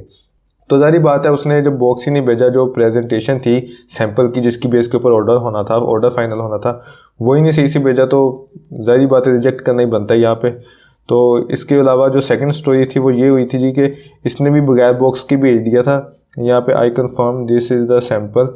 तो ये मैंने इसको बोला इस सप्लायर को कि आपने जो सैंपल है वो सही नहीं भेजा। तो ये सप्लायर मुझे आगे से बोल रहा है कि आपने जो सैंपल्स मंगवाए थे वो कितने लोगों से मंगवाए थे। तो मैंने इसको सीधे सीधे बता दिया कि 4-5 सप्लायर से मैंने मंगवाए थे। तो वो ये बोलता है आगे से कि वो हो सकता है कि मेरा सैंपल ना हो, वो किसी और का सैंपल होगा। तो मैं यहाँ पे उसको बता रहा हूँ कि मैंने कंफर्म किया है कि ये जो सैंपल आया है वो आपका है, और उसके अंदर product is shipped in paper, product जो है वो सिंपल पेपर के अंदर शिप हुई है। तो इसका मैं स्क्रीनशॉट भी अब आपको दिखाता हूँ। तो confirm from your shipping agent, तो शिपिंग एजेंट से मैंने इसको बोला कंफर्म करने को, और इसने जब शिपिंग एजेंट से कंफर्म किया तो हुआ ये कि जी ये मुझे आगे से बोलता है कि मेरा जो शिपिंग एजेंट है उससे जो बॉक्स है वो ख़राब हो गया था। चूँकि उससे बॉक्स ख़राब हो गया था तो उसने किसी पेपर के अंदर पैक करके भेज दिया। तो जाहिर सी बात है अगर ये सैंपल के अंदर मिस्टेक हो सकती है तो आगे बड़े ऑर्डर के अंदर जाके मिस्टेक हो सकती है, और बड़े ऑर्डर के अंदर तो हम वैसे ही अफोर्ड नहीं कर सकते कि कोई भी किसी किस्म की इस तरह की मिस्टेक हो, ताकि जाहिर बात है इतना ज़्यादा इन्वेस्टमेंट करने के बाद अगर इस तरह की मिस्टेक्स हों तो वो पैसे ज़ाया होने वाली बात होती है, नेगेटिव रिव्यूज़ आ सकते हैं। तो इस वजह से हम ये ऐसे काम नहीं करते, सैंपल के अंदर ही इसको आइडेंटिफाई कर लेते हैं। और यहाँ पे आप ये प्रोडक्ट देख सकते हैं जी कि इसने सिंपल ये पेपर है, एक ये मोटा था एक पेपर था वाइट कलर का, उसके अंदर प्रोडक्ट डाली, सोल्यूशन टेप्स के साथ इसको रैप किया और उस पेपर के अंदर, और प्रोडक्ट शिप करवा दी सैंपल। तो इस तरह के जो बैड एक्सपीरियंसेस हैं वो होते हैं, ये आपके साथ भी होंगे आप जब काम करेंगे, और ये रूटीन का पार्ट है, कोई मसला नहीं है। आपको सही भी लोग मिलेंगे, ख़राब भी मिलेंगे, लेकिन एट द एंड आपको एक सप्लायर ऐसा मिल जाता है जो कि बेस्ट हो। और फिर आपने ये वन टाइम आपकी होती है, वन टाइम आपने सप्लायर ढूंढना होता है, वन टाइम एक दफ़ा सप्लायर आपने ढूंढ लिया और उसके बाद फिर आप उसके साथ रेगुलरली काम करते हैं और फिर काम चलता रहता है। यहाँ पर सैंपल्स तक हमने सारी डिटेल्स देख ली जी कि सैंपल्स जब आपके पास आ जाएं सैंपल फाइनल कर लें। अब आपने यहाँ पर एक सप्लायर फाइनल करना है। सप्लायर कैसे फाइनल करना है? जिसका सैंपल सबसे अच्छा होगा, जिसकी प्राइस कम होगी, और प्राइस कम होने के साथ साथ सैंपल भी अच्छा हो, और उसके अलावा वो कोऑपरेटिव हो, टाइम पे रिप्लाई करता हो, आपको ज़्यादा से ज़्यादा बेनिफिट्स दे।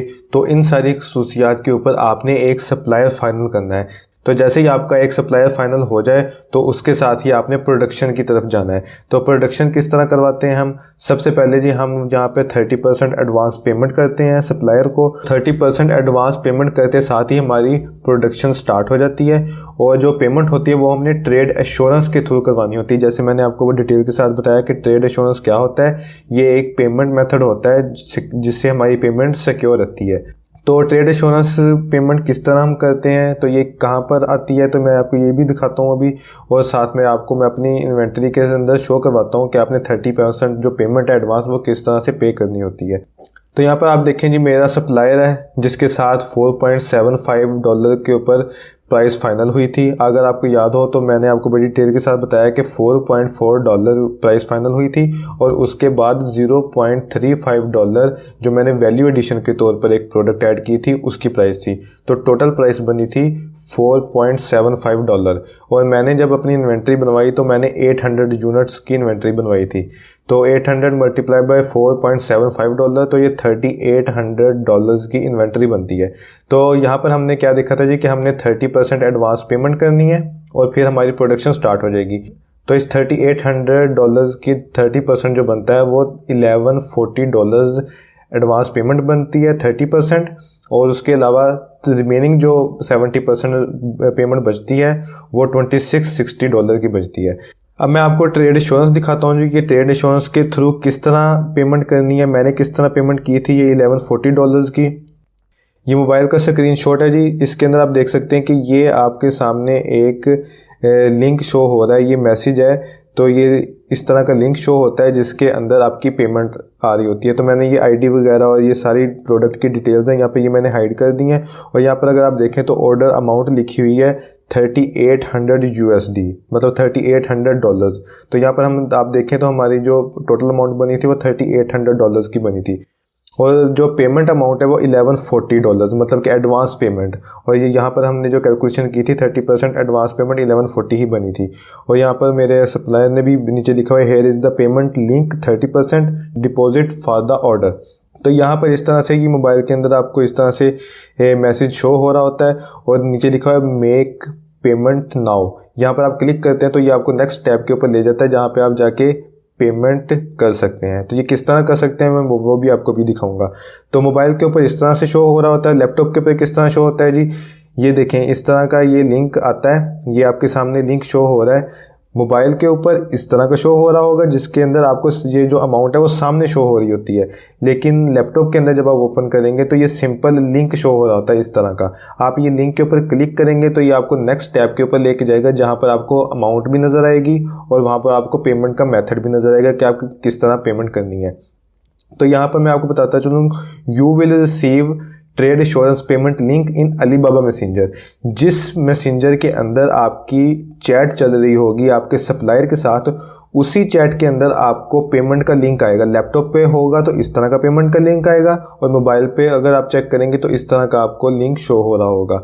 तो ये मैसेंजर के अंदर ही आपके अलीबाबा के मैसेंजर के अंदर चैट के अंदर ही आपका सप्लायर आपको पेमेंट लिंक भेज देगा।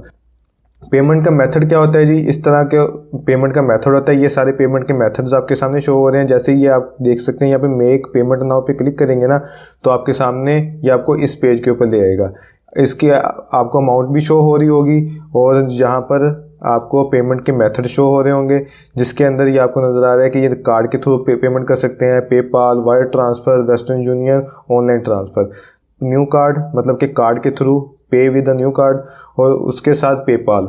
मैं ये दो मेथड यूज़ करता हूँ, आपकी मर्ज़ी है, आप जो भी मेथड यूज़ करना चाहें वो कर सकते हैं। तो यहाँ पर हमारा ये पार्ट क्लियर हो गया जी कि हमने प्रोडक्शन कैसे स्टार्ट करनी है। 30% एडवांस देना है, प्रोडक्शन स्टार्ट हो जाएगी और उसके बाद ट्रेड इंश्योरेंस का मैंने आपको बता दिया कि ट्रेड इंश्योरेंस कैसा होता है और कहाँ मिलता है आपको, जो लिंक आता है पेमेंट का। तो जब आपने 30% एडवांस दे दिया तो आज 30% एडवांस की पेमेंट के ऊपर ही आपकी जो प्रोडक्शन है वो कंप्लीट हो जाएगी। प्रोडक्शन कंप्लीट होने के बाद आपने क्या करना होता है जी, प्रोडक्शन कंप्लीट होते साथ ही आपने आइटम लेबल्स और बॉक्स लेबल्स देने होते हैं अपने सप्लायर को, जो कि वो आपकी आइटम्स के ऊपर और बॉक्सेस के ऊपर लगाता है। तो ये आइटम लेबल्स और बॉक्स लेबल्स क्या होते हैं ये मैं आपको भी बताता हूँ सारी डिटेल्स के साथ। तो हम यहाँ पे एग्जांपल लेते हैं जी कि आपने अपने सप्लायर के साथ कांटेक्ट किया और अपने सप्लायर के साथ कांटेक्ट करने के बाद आपने अपनी इन्वेंट्री की प्रोडक्शन करवाई। तो हम यहाँ पे एग्जांपल के तौर पे लेते हैं जी कि आपने 10 यूनिट्स ऑर्डर करवाए अपनी प्रोडक्ट के। ये जो माउस है ये आपकी प्रोडक्ट है और आपने इसके 10 यूनिट्स ऑर्डर करवाए अपने सप्लायर के साथ। तो आपका सप्लायर क्या करेगा जी कि आपकी प्रोडक्ट को एक बॉक्स के अंदर डालेगा, एक छोटे बॉक्स के अंदर जिसके अंदर आपकी प्रोडक्ट जो है वो पूरी आ जाए, उसके अंदर डालेगा। उसका बॉक्स पैक करके इस तरह का एक बॉक्स बन जाएगा जिसके अंदर आपका एक यूनिट होगा। और आपने कितने यूनिट्स ऑर्डर किए थे जी, आपने टोटल 10 यूनिट्स ऑर्डर किए थे। अभी आपका इस बॉक्स के अंदर सिर्फ एक यूनिट पैक हुआ है, तो इस तरह के वो 10 यूनिट्स मज़ीद पैक करेगा।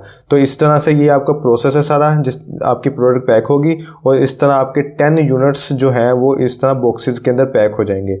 और यहाँ पर आपके सामने 10 यूनिट्स आपके शो हो रहे हैं। तो 10 यूनिट्स का मतलब है कि अगर आपके 10 यूनिट्स हैं तो आपके आइटम लेबल्स भी 10 होंगे। हर एक यूनिट के ऊपर एक एक आइटम लेबल लगता है। तो जैसे कि नाम से ही जाहिर है, तो ये आपको एक यूनिट बेसिकली एक आइटम होती है। तो हर एक यूनिट के ऊपर, हर एक आइटम के ऊपर एक एक लेबल लगेगा, जिसको आइटम लेबल्स कहा जाता है। अगर आपके यहाँ पे 10 यूनिट्स हैं तो 10 आइटम लेबल्स लगेंगे। अगर आपके 100 यूनिट्स की इन्वेंटरी है तो 100 आइटम लेबल्स लगेंगे। तो यहाँ पर आपको आइटम लेबल्स का कॉन्सेप्ट क्लियर हो गया जी कि आइटम लेबल्स कहाँ लगते हैं। अब मैं आपको बताता हूँ जी कि बॉक्स लेबल्स कहाँ लगते हैं। अब आपके सप्लायर ने आपकी इन्वेंट्री को आपके शिपिंग एजेंट के पास भेजना है और आपके शिपिंग एजेंट ने आपके अमेज़ॉन के वेयर हाउस भेजना है। तो क्या आपका सप्लायर जो है या आपका शिपिंग एजेंट जो है अमेज़ॉन के वेयर हाउस इस तरह इन्वेंट्री भेज देगा, एक एक यूनिट रख के भेजेगा? बिल्कुल नहीं, ऐसा नहीं होगा। आपका सप्लायर क्या करेगा, आपकी इन्वेंट्री को इस सारे यूनिट्स को उठाएगा, एक बॉक्स के अंदर डालेगा, इस तरह के बॉक्स के अंदर डालेगा, उस बॉक्स को भेजेगा आपके शिपिंग एजेंट के पास और आपका शिपिंग एजेंट आगे शिप करेगा अमेज़ॉन के वेयर हाउस के अंदर। तो जैसे कि बिल्कुल इसी तरह नाम के साथ ही जाहिर है कि इस बॉक्स के ऊपर जो लेबल लगेगा उसको बॉक्स लेबल कहते हैं। तो ये आपको यहाँ पे कॉन्सेप्ट क्लियर हो गया जी कि आइटम लेबल्स क्या होती हैं और बॉक्स लेबल क्या होते हैं। आइटम लेबल्स नाम के साथ ही हर चीज़ जाहिर है कि आइटम लेबल्स जो होते हैं वो आइटम्स के ऊपर लगने हैं और बॉक्स लेबल जो होते हैं वो बॉक्स के ऊपर लगेंगे। तो यहाँ पर आपके अगर 10 बॉक्सेस के अंदर इन्वेंटरी आती है तो 10 बॉक्स लेबल्स चाहिए होंगे, और अगर एक बॉक्स के अंदर आती है तो एक बॉक्स लेबल चाहिए होगा। मतलब जितने बॉक्सेस के अंदर आपकी इन्वेंटरी आएगी उतने बॉक्स लेबल चाहिए होंगे, और जितने पीसीज आपके होंगे, जितने यूनिट्स आपके होंगे, उतने आइटम्स लेबल चाहिए होंगे। और ये आइटम लेबल्स और बॉक्स लेबल्स आप अपने सप्लायर को दे देते हैं। आपका सप्लायर जैसे इन्वेंट्री आपकी कंप्लीट होती है तो हर एक आपके आइटम के ऊपर आइटम लेबल लगा देता है और आपके आइटम्स को बॉक्सेस के अंदर पैक करके उसके ऊपर बॉक्स लेबल्स लगा देता है। आपने बॉक्स लेबल्स और आइटम लेबल अपने सप्लायर को प्रोवाइड करने होते हैं और वो आपके जो आइटम्स और लेबल्स और बॉक्स लेबल्स वो फ्री ऑफ कॉस्ट इसके ऊपर लगा देते हैं। तो इसलिए मैंने आपको बताया था कि अगर आपको याद हो कि हमने जब बात की थी कि आपका सप्लायर जो कॉर्पोरेट होना चाहिए, तो उसके अंदर मैंने बताया था कि वो फ्री ऑफ कॉस्ट लेबल्स भी लगाता हो। तो ये जो लेबल्स होते हैं, बॉक्स लेबल्स और आइटम लेबल्स, ये बिल्कुल फ्री ऑफ कॉस्ट लगते हैं। ये सप्लायर आपको फ्री ऑफ कॉस्ट लगा के देता है। अब मैं आपको ये दिखा देता हूँ कि आइटम लेबल्स और बॉक्स लेबल्स देखने में किस तरह के होते हैं, दिखते कैसे हैं। यहाँ पर ये आप देख सकते हैं जी, ये एक आइटम लेबल है। ये मेरी एक लिस्टिंग है जिसका आइटम लेबल मैं आपको शो करवा रहा हूँ। इसके ऊपर कुछ इन्फॉर्मेशन होती है लिस्टिंग के रिलेटेड जो कि मैंने हाइड की हुई है। आप यहाँ पे देख सकते हैं कि ये बारकोड्स शो हो रहे हैं, उसके नीचे यहाँ पर एसिन लिखा होता है। एसिन ये बी के साथ शुरू होता है, तो ये इधर एसिन लिखा होता है आपकी लिस्टिंग का, और यहाँ पर आपकी लिस्टिंग का नेम, टाइटल जो आपने दिया होता है अपनी लिस्टिंग को वो लिखा होता है, और उसके नीचे ये कंडीशन लिखी होती है न्यू। तो ये यहाँ पर मैं आपको लैदर से भी दिखा देता हूँ, ये मैंने इंटरनेट से लिया है। तो ये बारकोड्स शो हो रहे हैं, उसके नीचे इस तरह आपका एसिन शो होता है, उसके नीचे इस तरह से आपका जो टाइटल है वो शो हो जाता है, मतलब कि ये नेम सामने लिखा हुआ है आपके, और यहाँ पर न्यू जो है वो कंडीशन, आपकी प्रोडक्ट की जो कंडीशन आपने दी होती है। जब हम प्राइवेट लेबल करते हैं तो न्यू कंडीशन ही होती है, क्योंकि हम न्यू इन्वेंट्री बनवा के सेल कर रहे होते हैं, तो यहाँ पर कंडीशन लिखी होती है न्यू। तो इस तरह का आइटम लेबल दिखने में होता है। और आइटम लेबल लगता कैसे है, ये आप देख सकते हैं कि ये आइटम लेबल है और ये बॉक्स है आपका जो यूनिट है। तो हर एक यूनिट के ऊपर इस तरह से, हर एक यूनिट का जो बॉक्स है उसके ऊपर इस तरह से आपका सप्लायर जो है वो आइटम लेबल लगा देता है। तो इसी तरह इन सारे जितनी भी इन्वेंट्री होती है, जितने भी आपके यूनिट्स होते हैं, हर एक के ऊपर एक एक आइटम लेबल लग जाता है। उसके बाद जो बॉक्स लेबल होता है वो दिखने में इस तरह का होता है। ये मेरी इन्वेंट्री का बॉक्स लेबल नहीं है, ये मैंने इंटरनेट से लिया हुआ है। बेसिकली अगर मैं अपने किसी लिस्टिंग का बॉक्स लेबल निकाल के दिखाता आपको, तो मुझे इसके ऊपर से जो इन्फॉर्मेशन है वो हाइड करनी पड़नी थी। तो मैं ये चाहता था कि आपको सारी डिटेल्स वगैरह वो वाज़े तौर पे यहाँ पे दिखाऊं, तो इसलिए मैंने इसको इंटरनेट से डाउनलोड किया है। तो बॉक्स लेबल्स के ऊपर सबसे पहले तो यहाँ पे बॉक्स का नंबर होता है, तो यहाँ पे आपके बॉक्स का जो वेट होता है वो लिखा होता है, और जो FBA कर रहे हैं आप, यहाँ पे FBA लिखा होगा। यहाँ पे शिप फ्रॉम, मतलब कि जहाँ से शिप हो रही है, चाइना के अंदर से शिप हो रही होती है हमारी इन्वेंट्री, तो यहाँ पर आपके सप्लायर का एड्रेस लिखा होगा। और शिप टू, यहाँ पर आपका जो यूनाइटेड स्टेट के अंदर या UK के अंदर, जहाँ भी आप जिस भी वेयर हाउस के अंदर, अमेज़ॉन के वेयर हाउस के अंदर जहाँ पर अपनी इन्वेंट्री भिजवाने वाले हैं, तो यहाँ पर आपका एड्रेस लिखा होता है आपके अमेज़ॉन के वेयर हाउस का। तो उसके बाद यहाँ पर बारकोड्स होते हैं, यहाँ पर ये नंबर लिखा होता है। तो ये सारी डिटेल्स वगैरह इस तरह से बॉक्स लेबल के ऊपर दी होती हैं। और बॉक्स लेबल लगता कैसे है, बिल्कुल इसी तरह जैसे मैंने आपको ये सारा प्रोसेस समझाया जी कि इस तरह से आपकी जो इन्वेंट्री है वो पैक होती है, पैक होने के बाद इस तरह से आपकी ये आइटम्स बन जाती हैं और फिर एक बॉक्स के अंदर पैक होती है। बॉक्स के अंदर पैक होने के बाद इस तरह आपका बॉक्स बनता है और ये जो बॉक्स लेबल है वो इस तरह से बॉक्स के ऊपर लग जाता है और आपकी इन्वेंट्री शिप हो जाती है अमेज़ॉन के warehouse. Check details on my inventory. तो अब मैं आपको अपनी इन्वेंट्री के ऊपर कुछ डिटेल्स वगैरह बताता हूँ। बेसिकली इन दिनों में जब मैं ये वीडियो रिकॉर्ड कर रहा हूँ तो इन दिनों मेरी एक इन्वेंट्री गई है अमेज़ॉन के वेयर हाउस। तो ये मेरे पास उसका डाटा है कुछ। तो यहाँ पर जो मैंने आपको बताया कि 800 यूनिट्स का जो मैंने डाटा आपको बताया वो डाटा है पुराना, ठीक है। वो पुराना डाटा है जब मैं काम शुरू कर रहा था इस प्रोडक्ट के ऊपर, वो वाला डाटा है। लेकिन इन दिनों में मेरी एक इन्वेंट्री गई है तो मैं उस इन्वेंट्री की पिक्चर्स आपको दिखाता हूँ, उस पर इन्वेंट्री की डिटेल्स आपको बताता हूँ ताकि आपको एक दफ़ा समझ आ जाए। और जो कैलकुलेशन मैं बताऊंगा तो वो मैं आपको 800 यूनिट्स के ऊपर सारी डिटेल्स वगैरह बता रहा हूँ, जो मैंने आपको अभी सारी डिटेल्स वगैरह ऊपर दिखाई थी। कैलकुलेशन जो मैंने 30% एडवांस पेमेंट की थी, उसके बाद 70% जो रिमेनिंग अमाउंट पे करनी थी, तो वो उस कैलकुलेशन के ऊपर सारी चीज़ें दिखाऊंगा। और जो इन्वेंट्री की डिटेल्स वगैरह, जो इन्वेंट्री की पिक्चर्स हैं, वो मैं अभी आपको करंट वाली दिखाता हूँ। जो करंट इन्वेंट्री मेरी अभी शिपमेंट गई है अमेज़ॉन के वेयर हाउस, उसकी पिक्चर्स मैं आपको शो करवाता हूँ। तो ये मेरी कुछ इन्वेंट्री है जी। इसकी पिक्चर के अंदर आपको कुछ बॉक्सेस वगैरह नज़र आ रहे हैं, उसको मैं ज़रा जूम करके आपको दिखाता हूँ। अगर आप देखें जो बॉक्स लेबल्स, ये आपके सामने लेबल्स लगे हुए नज़र आ रहे हैं।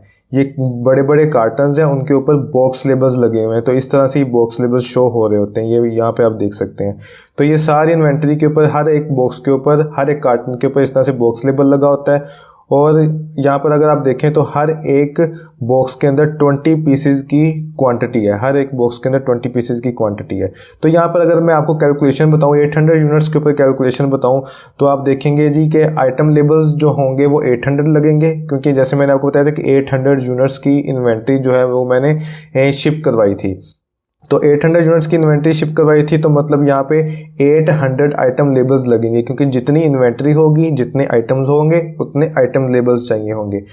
तो जैसे मैंने आपको दिखाया कि हर एक बॉक्स के अंदर 20 पीसेज है, यहाँ पे देख सकते हैं 20 पीसेज हर एक बॉक्स के अंदर है। तो 800 की जो इन्वेंट्री है, जो मैंने आपको 800 की इन्वेंट्री दिखाई है, तो 800 की इन्वेंट्री भेजने के लिए कितने बॉक्सेस लगेंगे? 800 डिवाइडेड बाय 20 करेंगे तो 40 बॉक्सेस लगेंगे ये 800 की इन्वेंट्री भेजने के लिए। ये वाली जो 800 की इन्वेंट्री ये भेजने के लिए 40 बॉक्सेस लगेंगे, और 40 बॉक्सेस के लिए आपको 40 बॉक्स लेबल्स चाहिए होंगे। तो यहाँ पर हमारे टोटल जो आइटम्स लेबल लगे वो जी 800, क्योंकि 800 की इन्वेंट्री थी, और जो टोटल बॉक्स लेबल लगे वो लगे जी 40, क्योंकि टोटल 40 बॉक्सेस के अंदर ये सारी 800 की इन्वेंट्री पैक होगी। तो अब आपको ये सारी डिटेल्स वगैरह मज़ीद समझ आ गई होंगी बड़ी डिटेल के साथ कि आइटम लेबल्स और बॉक्स लेबल्स किस तरह से लगते हैं और कितने कितने यूज़ होते हैं, किस हिसाब से यूज़ होते हैं। तो अब आपका यहाँ पे सवाल बनता है जी कि हमें आइटम लेबल्स और बॉक्स लेबल्स कहाँ से मिलेंगे? आपको आइटम लेबल्स और box labels shipment plan create करने के बाद मिलते हैं। आइटम लेबल्स तो आपको फिर भी अलग से भी मिल जाते हैं, लेकिन बॉक्स लेबल्स आपको सिर्फ और सिर्फ तभी मिलेंगे जब आप शिपमेंट प्लान क्रिएट करेंगे। शिपमेंट प्लान क्रिएट करने का क्या तरीका होता है जी? हमारी जो लिस्टिंग होती है, हम अपनी लिस्टिंग के ऊपर जाते हैं, और लिस्टिंग के ऊपर जाने के बाद जो जहाँ पर हमने प्रोडक्ट लिस्ट की होती है, उस प्रोडक्ट लिस्टिंग के ऊपर जाने के बाद आपको ये एडिट का ऑप्शन नज़र आता है। एडिट के ऑप्शन के साथ बिल्कुल ये छोटा सा एरो नज़र आ रहा होता है। इस एरो के ऊपर जब आप क्लिक करते हैं तो क्लिक करते साथ ही आपके सामने ये इस तरह से डिटेल्स आ जाती हैं। तो यहाँ पर आपको दो ऑप्शन नज़र आ रहे हैं, सेंड रिप्लेनिश इन्वेंट्री और उसके साथ प्रिंट आइटम लेबल्स।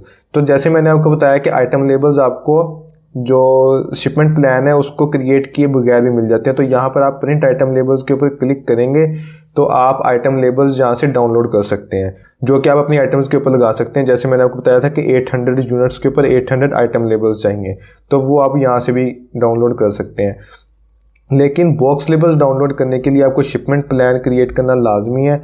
तो shipment plan send replenish inventory के ऊपर क्लिक करने के बाद आपको ये आगे लेके जाता है, और वहाँ पर जाके आप शिपमेंट प्लान क्रिएट करते हैं, और वहाँ पर आपको सारी डिटेल्स वगैरह देनी होती है अपनी इन्वेंट्री के रिलेटेड, जहाँ पर आपको सारी डिटेल्स वगैरह देने के बाद आपको बॉक्स लेबल्स मिलते हैं। तो ये शिपमेंट प्लान किस तरह क्रिएट करते हैं, ये आपको सारी डिटेल्स वगैरह अलग से वीडियो के अंदर मिलेगी। अलग से ये पूरा टॉपिक है एक, जिसके ऊपर शिपमेंट प्लान क्रिएट करना सिखाया हुआ है, तो अलग से आपको ये वीडियो मिलेगी। तो शिपमेंट प्लान क्रिएट करने के बाद आपको क्या क्या चीज़ें मिलती हैं जी, लेबल्स मिलते हैं, जैसे मैंने अभी आपको बताया कि लेबल्स मिलते हैं। उसके साथ साथ अमेज़ॉन के वेयर हाउस का एड्रेस भी मिलता है। अमेज़ॉन के वेयर हाउस का एड्रेस जो कि आपने अपने शिपिंग एजेंट को देना होता है, फिर शिपिंग एजेंट आपका उस अमेज़ॉन के वेयर हाउस के अंदर आपकी इन्वेंट्री को पहुंचाता है। और अमेज़ॉन के जो वेयर हाउस का एड्रेस है वो भी आपको शिपमेंट प्लान क्रिएट करने के बाद ही मिलता है, आपको उससे पहले नहीं मिलता। जब आप शिपमेंट प्लान क्रिएट करते हैं तो आपको अमेज़ॉन के वेयर हाउस का एड्रेस और बॉक्स लेबल्स ये दोनों शिपमेंट प्लान क्रिएट करने के बाद ही मिलते हैं। जहाँ पर आपका सारा प्रोसेस क्लियर हो गया जी कि आपने प्रोडक्शन कंप्लीट हो गई, आपकी आइटम्स लेबल लग गए, बॉक्स लेबल लग गए, सब कुछ हो गया। और इसके बाद अपने नेक्स्ट स्टेप की तरफ चलते हैं जी, इंस्पेक्शन की तरफ। इंस्पेक्शन क्या होती है और ये किस तरह करवाते हैं और ये क्यों करवाते हैं, ये मैं आपको सारी डिटेल्स वगैरह बताता हूँ। इंस्पेक्शन करवाने का क्या तरीकाकार होता है जी कि आप सेलर हैं, आप अपने सप्लायर के साथ कांटेक्ट किया और सप्लायर के साथ कांटेक्ट करने के बाद अपनी प्रोडक्ट बनवा ली और आपने 30% एडवांस दिया है अभी तक और 70% जो के पेमेंट है वो रिमेनिंग अभी रहती है और आपकी जो प्रोडक्शन है वो कंप्लीट हो चुकी है। तो जब आपकी प्रोडक्शन कंप्लीट हो जाए तो आप क्या करते हैं जी, आप एक इंस्पेक्शन कंपनी के साथ कांटेक्ट करते हैं। इंस्पेक्शन कंपनी के साथ कांटेक्ट करने के बाद आप उसको हायर करते हैं और उसको कहते हैं कि आप मेरे बिहाफ पे मेरे सप्लायर के पास जाएं और सप्लायर के पास जाके मेरी इन्वेंट्री चेक करके आएँ कि क्या उसने इन्वेंट्री सही बनाई है। क्योंकि आप चाइना के अंदर नहीं रहते, आप चाइना से बाहर हैं, तो आपको कैसे पता चलेगा कि आपके सप्लायर ने जो इन्वेंट्री बनाई है वो बिल्कुल सही है, जैसे आपने उसको बनाने को बोला था उसने वैसे ही बनाई है। तो इसके लिए आप इंस्पेक्शन कंपनी को हायर करते हैं। इंस्पेक्शन कंपनी आपके बिहाफ के ऊपर जाती है सप्लायर के पास, आप उसको सारी डिटेल्स वगैरह दे देते हैं कि मेरी प्रोडक्ट किस तरह की है, क्या साइज़ है, क्या वेट है, उसका बॉक्स किस तरह का है, प्रोडक्ट सारी डिटेल्स वगैरह ईच एंड एवरीथिंग। आप प्रोडक्ट की पिक्चर्स भी भेज देते हैं, अपनी प्रोडक्ट की डिटेल्स भेज देते हैं, अपने पीसीस भेज देते हैं, अगर आपके डिफरेंट पीसीस हैं, कोई एसेसरी है साथ उसकी भी डिटेल्स वगैरह भेज देते हैं, हर एक चीज़। और इंस्पेक्शन कंपनी जो भी आप इंस्ट्रक्शंस देते हैं तो इंस्पेक्शन कंपनी का कोई भी एजेंट आपके सप्लायर के पास जाता है और आपके इंस्ट्रक्शन के हिसाब से वहाँ पर आपकी इन्वेंट्री को चेक करता है। इन्वेंट्री को चेक करने के बाद एक मुकम्मल रिपोर्ट बनाता है और एक मुकम्मल रिपोर्ट बनाने के बाद आपको सेम डे या नेक्स्ट डे आपको वो सारी रिपोर्ट दे देते हैं कि आपकी जो इन्वेंट्री है वो ठीक है या नहीं। जो भी आपने उनको इंस्ट्रक्शंस दी होंगी उन इंस्ट्रक्शंस की बेस के ऊपर आपको वो रिपोर्ट बना के दे देंगे। अगर तो आपकी इंस्पेक्शन जो है वो पास होती है, if inspection pass then you pay remaining 70% payment and go for shipment. अगर आपको याद हो कभी 70% जो पेमेंट है वो हमने होल्ड की हुई है, वो कब हमने देनी है, जहाँ पर जब आपकी इंस्पेक्शन पास हो जाएगी फिर आपने 70% रिमेनिंग पेमेंट देनी है अपने सप्लायर को और आपने नेक्स्ट शिपमेंट की तरफ जाना है। लेकिन अगर इंस्पेक्शन फेल होती है तो क्या करना है, इंस्पेक्शन फेल होने की सूरत में आपने अपने सप्लायर से बात करनी है और इस मरतबा जो आपकी इन्वेंट्री की इंस्पेक्शन होगी आपका सप्लायर पे करेगा। क्योंकि फर्स्ट टाइम जब आपने इंस्पेक्शन करवानी थी तो आपने वो अपनी तसल्ली के लिए करवानी थी कि आपके सप्लायर ने जो इन्वेंट्री बनाई है वो वैसे ही बनाई है जैसे आपने उसको बनाने को बोला था, फिर इसलिए आप इंस्पेक्शन करवाते हैं कोई थर्ड पार्टी इंस्पेक्शन कंपनी भेज के। लेकिन यहाँ पर अगर इंस्पेक्शन फेल हुई है तो वो किस वजह से हुई है, वो आपकी सप्लायर की गलती की वजह से हुई है, क्योंकि उसने इन्वेंट्री जो है आपकी वो सही से नहीं बनाई, जिस वजह से आपके इंस्पेक्शन एजेंट ने आपकी वो जो इन्वेंट्री बनाई हुई थी उसको रिजेक्ट किया है, उसको फेल किया इंस्पेक्शन को। तो इस वजह से पेनल्टी के तौर पर आपके सप्लायर को सेकंड इंस्पेक्शन की पेमेंट पे करनी पड़ेगी। क्योंकि सप्लायर की गलती की वजह से इंस्पेक्शन जो है वो फेल हुई है। और अगर आपकी जो इंस्पेक्शन है वो पास हो जाती है तो आप अपनी इन्वेंट्री को शिपमेंट की तरफ मूव कर सकते हैं। आपका सप्लायर जो है आपके शिपिंग एजेंट के पास आपकी इन्वेंट्री भेज देगा और फिर उसके आगे आप शिपमेंट की तरफ जाएंगे।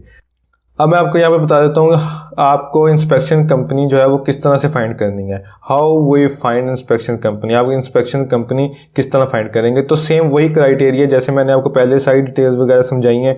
वेरीफाइड सप्लायर होना चाहिए, trade assurance, good response rate, और उसके बाद time on Alibaba more than 2 to 3 years, on time delivery must be more than 85%। तो ये आपने सारी डिटेल्स वगैरह चेक कर लेनी है, जिस तरह मैंने आपको सारी डिटेल्स वगैरह प्रोडक्शन वाले पार्ट के अंदर ये सिखाई थी अलीबाबा के ऊपर से आपको जो भी है इंस्पेक्शन कंपनी मिल जाएगी। तो इंस्पेक्शन करवाने के बाद जी जब आपकी इंस्पेक्शन क्लियर हो जाए, पास हो जाए, तो आपने 70% पेमेंट देनी है, pay remaining 70% to supplier and go for shipment. आपने अपनी 70% रिमेनिंग पेमेंट देनी है और आपने शिपमेंट की तरफ चले जाना है और आपका शिपिंग एजेंट जो है वो आपकी शिपमेंट करवा देगा। तो यहाँ पे मैं आपको बता दूँ शिपिंग जो चार्जेस हैं वो कैलकुलेट करने का क्या तरीका है। शिपिंग चार्जेस दो तरह से कैलकुलेट होते हैं। Shipping charges calculate on size and weight of the product. Shipping charges size और वेट ये दो बेसिस पे कैलकुलेट होते हैं। साइज़ की बेस के ऊपर जो कैलकुलेशन होती है उसको हम डायमेंशनल वेट कहते हैं, और जो वेट की बेस के ऊपर कैलकुलेशन होती है उसको हम प्रोडक्ट वेट कहते हैं। तो पहले यहाँ पर मैं आपको प्रोडक्ट वेट समझा देता हूँ कि प्रोडक्ट वेट किस तरह से कैलकुलेट होता है। प्रोडक्ट वेट कैलकुलेट करने का सिंपल तरीका है जी कि आपकी एक मशीन होती है जिसके ऊपर आप अपनी प्रोडक्ट रखते हैं, और प्रोडक्ट रखने के बाद जो वो मशीन आपको आपका वेट बता देती है, आपकी प्रोडक्ट का वेट बता देती है। एलबीज़ के अंदर, एलबीज़ मतलब पाउंड्स के अंदर बता देगी, या फिर केजीज़ के अंदर आपको आपकी प्रोडक्ट का वेट बता देगी। तो यहाँ पे फॉर एग्जांपल आपकी जो प्रोडक्ट है, आपने अपनी प्रोडक्ट मशीन के ऊपर रखी है, मशीन के ऊपर रखने के बाद आपकी जो प्रोडक्ट का वेट है, एक प्रोडक्ट का वेट वो है जी 1 kg, और आपने 500 यूनिट्स बनवाए थे अपने सप्लायर के साथ, प्रोडक्शन करवाई थी 500 यूनिट की, और आपकी चूँकि जो प्रोडक्ट है उसका वेट है 1 kg, तो आपके 500 जो यूनिट्स हैं उनका वेट बन जाएगा जी 500 kg। इस तरह आप अपनी प्रोडक्ट का वेट कैलकुलेट कर सकते हैं। तो प्रोडक्ट वेट किस तरह कैलकुलेट होता है ये सारी डिटेल्स वगैरह मैंने आपको बता दी। अब आपको मैं ये बता देता हूँ कि डायमेंशनल वेट किस तरह कैलकुलेट होता है। साइज़ की बेस के ऊपर डायमेंशनल वेट कैलकुलेट किया जाता है। डायमेंशंस मतलब कि लेंथ, विड्थ और हाइट। ये बॉक्स है, इस बॉक्स की जो डायमेंशंस बनती हैं, ये हाइट आपके सामने है और ये लेंथ है जी, और ये आपके सामने इसकी विड्थ है। तो जो डायमेंशनल वेट कैलकुलेट करने का फार्मूला होता है वो ये होता है जी कि आप लेंथ मल्टीप्लाई बाय विड्थ और उसको मल्टीप्लाई करते हैं हाइट के साथ और डिवाइड कर देते हैं 6000 के साथ, तो आपके सामने डायमेंशनल वेट आ जाता है केजीज के अंदर। और उसके अंदर आपने ख्याल रखना है कि आप जो हाइट, लेंथ और विड्थ जो कैलकुलेट करें वो सेंटीमीटर्स के अंदर होनी चाहिए। ठीक है, जो आपने लेंथ, विड्थ और हाइट आपने कैलकुलेट करनी है इस बॉक्स की, वो सेंटीमीटर्स के अंदर कैलकुलेट करनी है, और उसको आपने यहाँ पे पुट करके डिवाइड कर देना है 6000 के साथ। तो आपको जो आपका बॉक्स है उसका जो सारा डायमेंशनल वेट है वो आपके साथ सामने केजीज के अंदर आ जाएगा। मैं आपको ये भी कैलकुलेट करके दिखाता हूँ। तो यहाँ पे हम एग्जांपल के तौर पे ले लेते हैं कि हमारा ये बॉक्स जो है उसकी हमने जो लेंथ ली वो लेंथ है जी, हमारी जो इसकी लेंथ है जी वो 40 सेंटीमीटर है। ठीक है, ये 40 सेंटीमीटर हमने लेंथ ले ली, और जो इसकी विड्थ है, जो ये वाली साइड है विड्थ, वो हमने ले ली जी एज एन एग्जांपल 26 सेंटीमीटर, और जो इसकी हाइट है, ये वाली जो हाइट है वो हमने एग्जाम्पल के तौर पे ले ली 42 सेंटीमीटर। अब हम क्या करेंगे, इस लेंथ, विड्थ और हाइट को यहाँ पे हम मल्टीप्लाई करेंगे और डिवाइड कर देंगे 6000 के साथ, तो हमारे पास केजीज के अंदर वेट आ जाएगा। तो यहाँ पे आप देख रहे हैं कि हमने 40 मल्टीप्लाई बाय 26 मल्टीप्लाई बाय 42 किया और डिवाइड किया 6000 के साथ, तो हमारे पास इस बॉक्स का डायमेंशनल वेट आ गया 7.28 kg। ठीक है, ये पूरा फार्मूला है। इस फार्मूले के तहत आप इसका किसी भी बॉक्स का डायमेंशनल वेट निकाल सकते हैं, उसकी डायमेंशंस लेके लेंथ, विड्थ और हाइट के साथ। यहाँ पे अब आपके सामने मैं एक आपका जो कंसेप्ट है वो क्लियर करता चलूँ यहाँ पे, कि जो हम शिपमेंट जो है वो जो कि सोर्सिंग जो है वो चाइना से कर रहे होते हैं, तो शिपमेंट तो हमारी हो रही होती है चाइना से। तो चाइना के अंदर जो इस टाइम मेरा जो शिपिंग एजेंट है, मैंने ये उससे कंफर्म किया है। जो शिपिंग एजेंट चाइना के शिपिंग एजेंट जो कैलकुलेशन के लिए फार्मूला यूज़ करते हैं वो ये वाला यूज़ करते हैं जिसके ऊपर मैंने आपको कैलकुलेशन सिखाई है। Length multiply width multiply by height और डिवाइड कर दिया 6000 के साथ। लेकिन जो आपको इंटरनेट के ऊपर फार्मूला मिलेगा, वो इंटरनेट के ऊपर फार्मूला आपको देखने को ये मिलता है कि उसका जो फार्मूला है वो लेंथ, विड्थ और हाइट को मल्टीप्लाई करते हैं और डिवाइड कर देते हैं 5000 के साथ। ये जो फार्मूला है ये इंटरनेट के ऊपर है, लेकिन चाइना के अंदर जो फार्मूला यूज़ करते हैं वो डीडीपी के लिए यूज़ करते हैं जी, कि वो जब शिपमेंट कर रहे होते हैं वो चाइना के अंदर इस फार्मूला को यूज़ करते हैं। तो इसलिए इस फार्मूला को हमने चेक नहीं करना, इसको हमने नहीं देखना, तो इसको हमने इग्नोर करना है, और इस फार्मूला के तहत हमने अपनी डायमेंशनल वेट जो है वो कैलकुलेट करनी है। और अगर देखा जाए तो अगर इस फार्मूला के तहत डायमेंशनल वेट कैलकुलेट किया जाए तो ज़्यादा आता है, और इस फार्मूला के ऊपर डायमेंशनल वेट कम आता है। और जाहिर सी बात है जितना वेट कम हो तो वो तो हमारे लिए उतना बेटर है। इस फार्मूला को आपने जहन में रखना है, उस फार्मूला के ऊपर अभी ही आपने कैलकुलेशन करनी है अगर आपको करने की ज़रूरत पड़े। यहाँ पे अब आपका सवाल बनता है जी कि अब हमने देख तो लिया कि प्रोडक्ट वेट कैसे कैलकुलेट करते हैं और डायमेंशनल वेट कैसे कैलकुलेट करते हैं। इन दोनों को हमने देख लिया कि कैलकुलेट करने का क्या तरीका है, लेकिन जो हमारा शिपिंग एजेंट है वो हमें किस वेट के ऊपर हमें चार्ज करेगा, कौन सा वेट है हमें, वो जाहिर बात है प्रोडक्ट का जो वेट है और डायमेंशनल वेट है वो सेम तो नहीं होगा।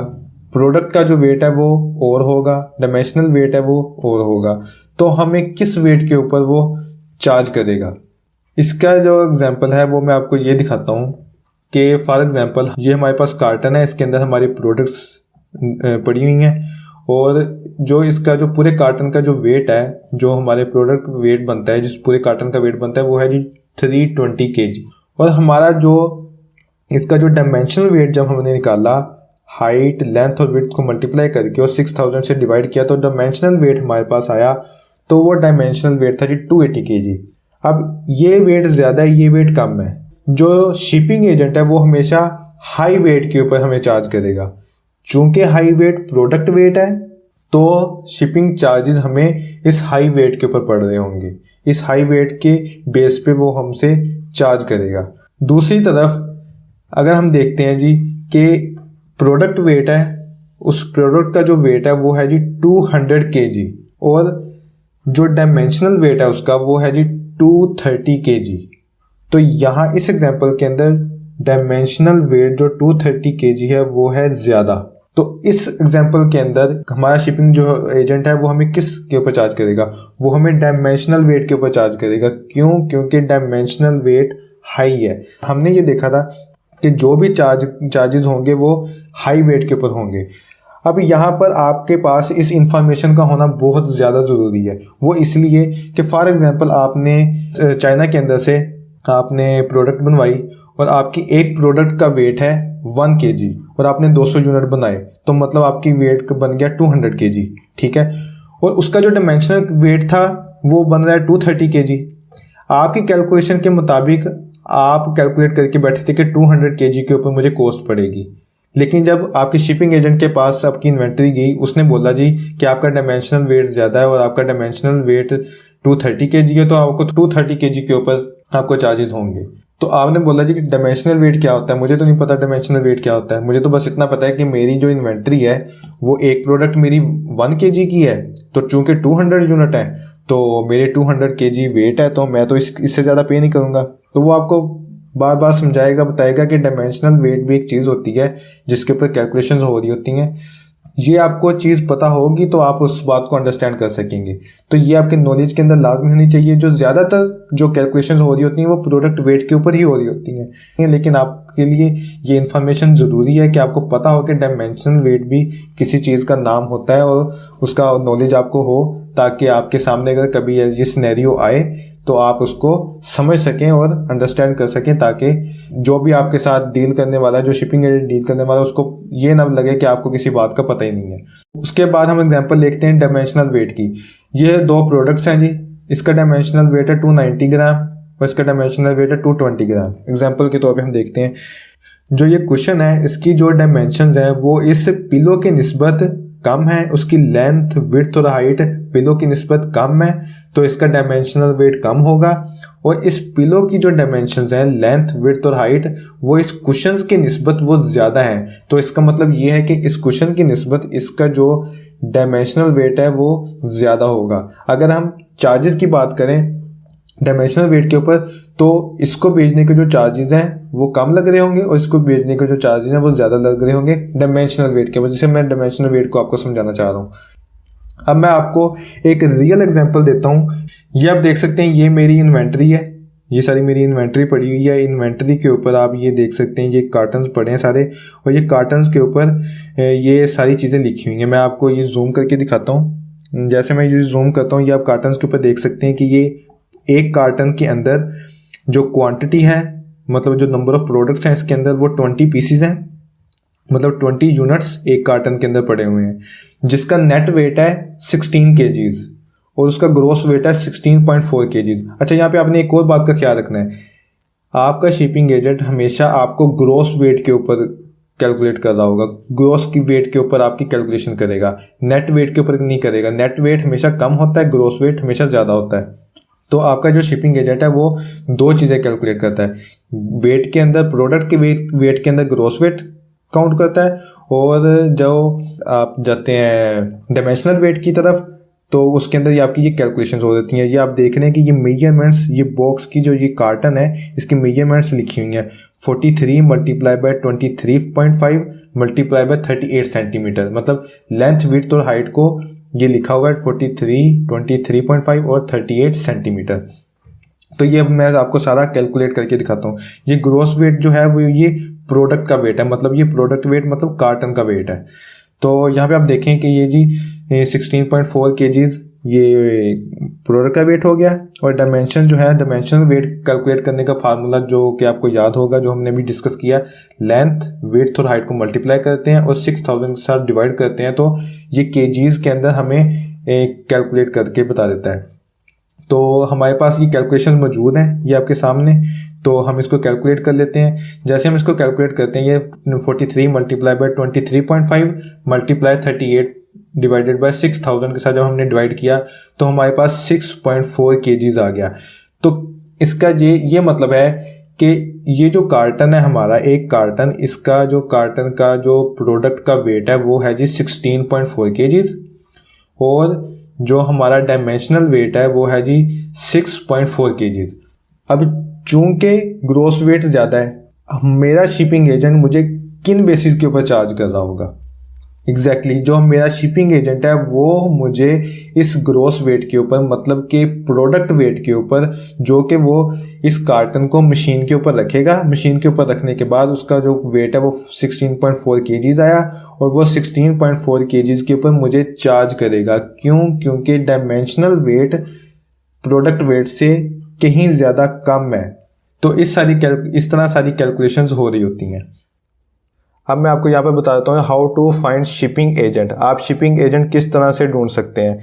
तो आप अपने लिए शिपिंग एजेंट भी अलीबाबा से ही ढूंढ सकते हैं। अलीबाबा से ढूंढने का जो तरीका है वो सारा क्राइटेरिया ये आपके सामने है। वेरीफाइड सप्लायर चेक करना है, अपने ट्रेड इंश्योरेंस चेक करना है, और उसके बाद गुड रिस्पॉन्स रेट हो, time on Alibaba must be 2 to 3 year, on time delivery 85%, cooperative हो और लो प्राइस हो। ये सारी डिटेल्स वही हैं जो कि मैंने प्रोडक्शन वाले पार्ट के अंदर आपको डिटेल के साथ सिखाई हैं। तो बिल्कुल इसी तरह चीज़ें चेक करते हुए आप शिपिंग एजेंट ढूंढ सकते हैं। तो यहाँ पर आपने एक चीज़ का ख्याल रखना है, लो प्राइस के ऊपर मैंने साथ लिखा हुआ है be aware from fraud companies. China के अंदर बहुत सी ऐसी कंपनीज भी हैं जो कि शिपिंग एजेंट्स हैं वो कि फ्रॉड करते हैं। फ्रॉड किस तरह का करते हैं? वो ये कहते हैं जी कि जब आप उनके पास जाएंगे प्राइस लेने के लिए, तो वो आपको कहेंगे जी कि हम आपको $2 पर केजी चार्ज करेंगे और आपकी इन्वेंट्री पहुंचा देंगे। फॉर एग्जांपल आपने अपनी इन्वेंट्री पहुंचानी है यूएसए अमेज़ोन के वेयर हाउस, आपने उसको अमेज़ोन के वेयर हाउस बताया और यूएसए आपने अपनी इन्वेंट्री पे पहुंचानी है। तो आपका जो शिपिंग एजेंट है जिससे आपकी बात चल रही होगी वो आपको बोलेगा जी कि मैं $2 पर केजी आपको चार्ज करूंगा और आपकी इन्वेंट्री पहुंचा दूंगा। अब आप उससे प्राइस कम करवाने की कोशिश कर रहे हैं, आप उसको कह रहे हैं जी कि नहीं मुझे कम प्राइस चाहिए, मुझे मेरे लिए आप प्राइस कम करें। तो वो आपको करा के कह देगा जी कि मैं आपको $1.2 पर केजी लूँगा और आपकी इन्वेंट्री पहुँचा दूँगा।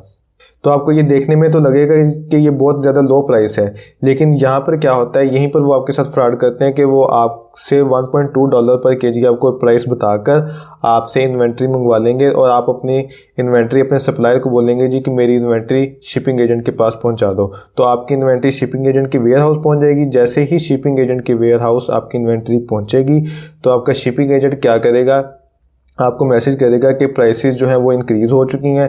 मैंने आपको पहले प्राइस जो दी थी वो पहले की प्राइस थी, लेकिन अब प्राइस इंक्रीज़ हो चुकी है। क्योंकि ये उनका जो है फंसाने का तरीका होता है, वो आपको लो प्राइस दे के फंसाते हैं। तो जब आपको फंसा लेंगे, आपकी इन्वेंट्री वहाँ पे पहुँच जाएगी तो वो आपको कहेंगे जी नहीं मैं आपको $1.9 पर केजी प्राइस देता हूँ, इससे नीचे तो आपकी इन्वेंट्री जाएगी नहीं। तो अब आपकी मजबूरी है कि आपको $1.9 पर केजी आपको प्राइस पे करनी पड़ेगी, तभी आपकी इन्वेंट्री वो वहाँ से शिप करेगा, वरना वो आपकी इन्वेंट्री वहाँ पे पड़ी रहेगी। अब आप कुछ नहीं कर सकते। क्यों? क्योंकि आपकी इन्वेंट्री जो ऑलरेडी शिपिंग एजेंट के पास पड़ी है और आपके साथ वो मैसेजेस के ऊपर वो बात चल रही है। तो इस तरह के जो फ्रॉड्स वगैरह हैं इनसे आपने बच के रहना है। तो ये होते हैं, इतने ज़्यादा भी नहीं होते लेकिन होते हैं। तो मैंने यहाँ पर आपको शॉर्ट में बता दिया कि किस तरह फ्रॉड्स होते हैं। ये पूरा टॉपिक है कि आपने किस तरह से आइडेंटिफाई करना है कि जो कंपनी आपको ये प्राइसेस वगैरह दे रही है तो आपने किस तरह आइडेंटिफाई कर सकते हैं कि आपके साथ फ्रॉड कर रही है या नहीं कर रही। अगर आपने हमारे चैनल को सब्सक्राइब नहीं किया, जो चैनल को सब्सक्राइब कर लें, बेल आइकन के ऊपर क्लिक करके इस ऑल वाले ऑप्शन को लाजमी सेलेक्ट कर लें ताकि हर आने वाली नई वीडियो की नोटिफिकेशन आपको मिलती रहे।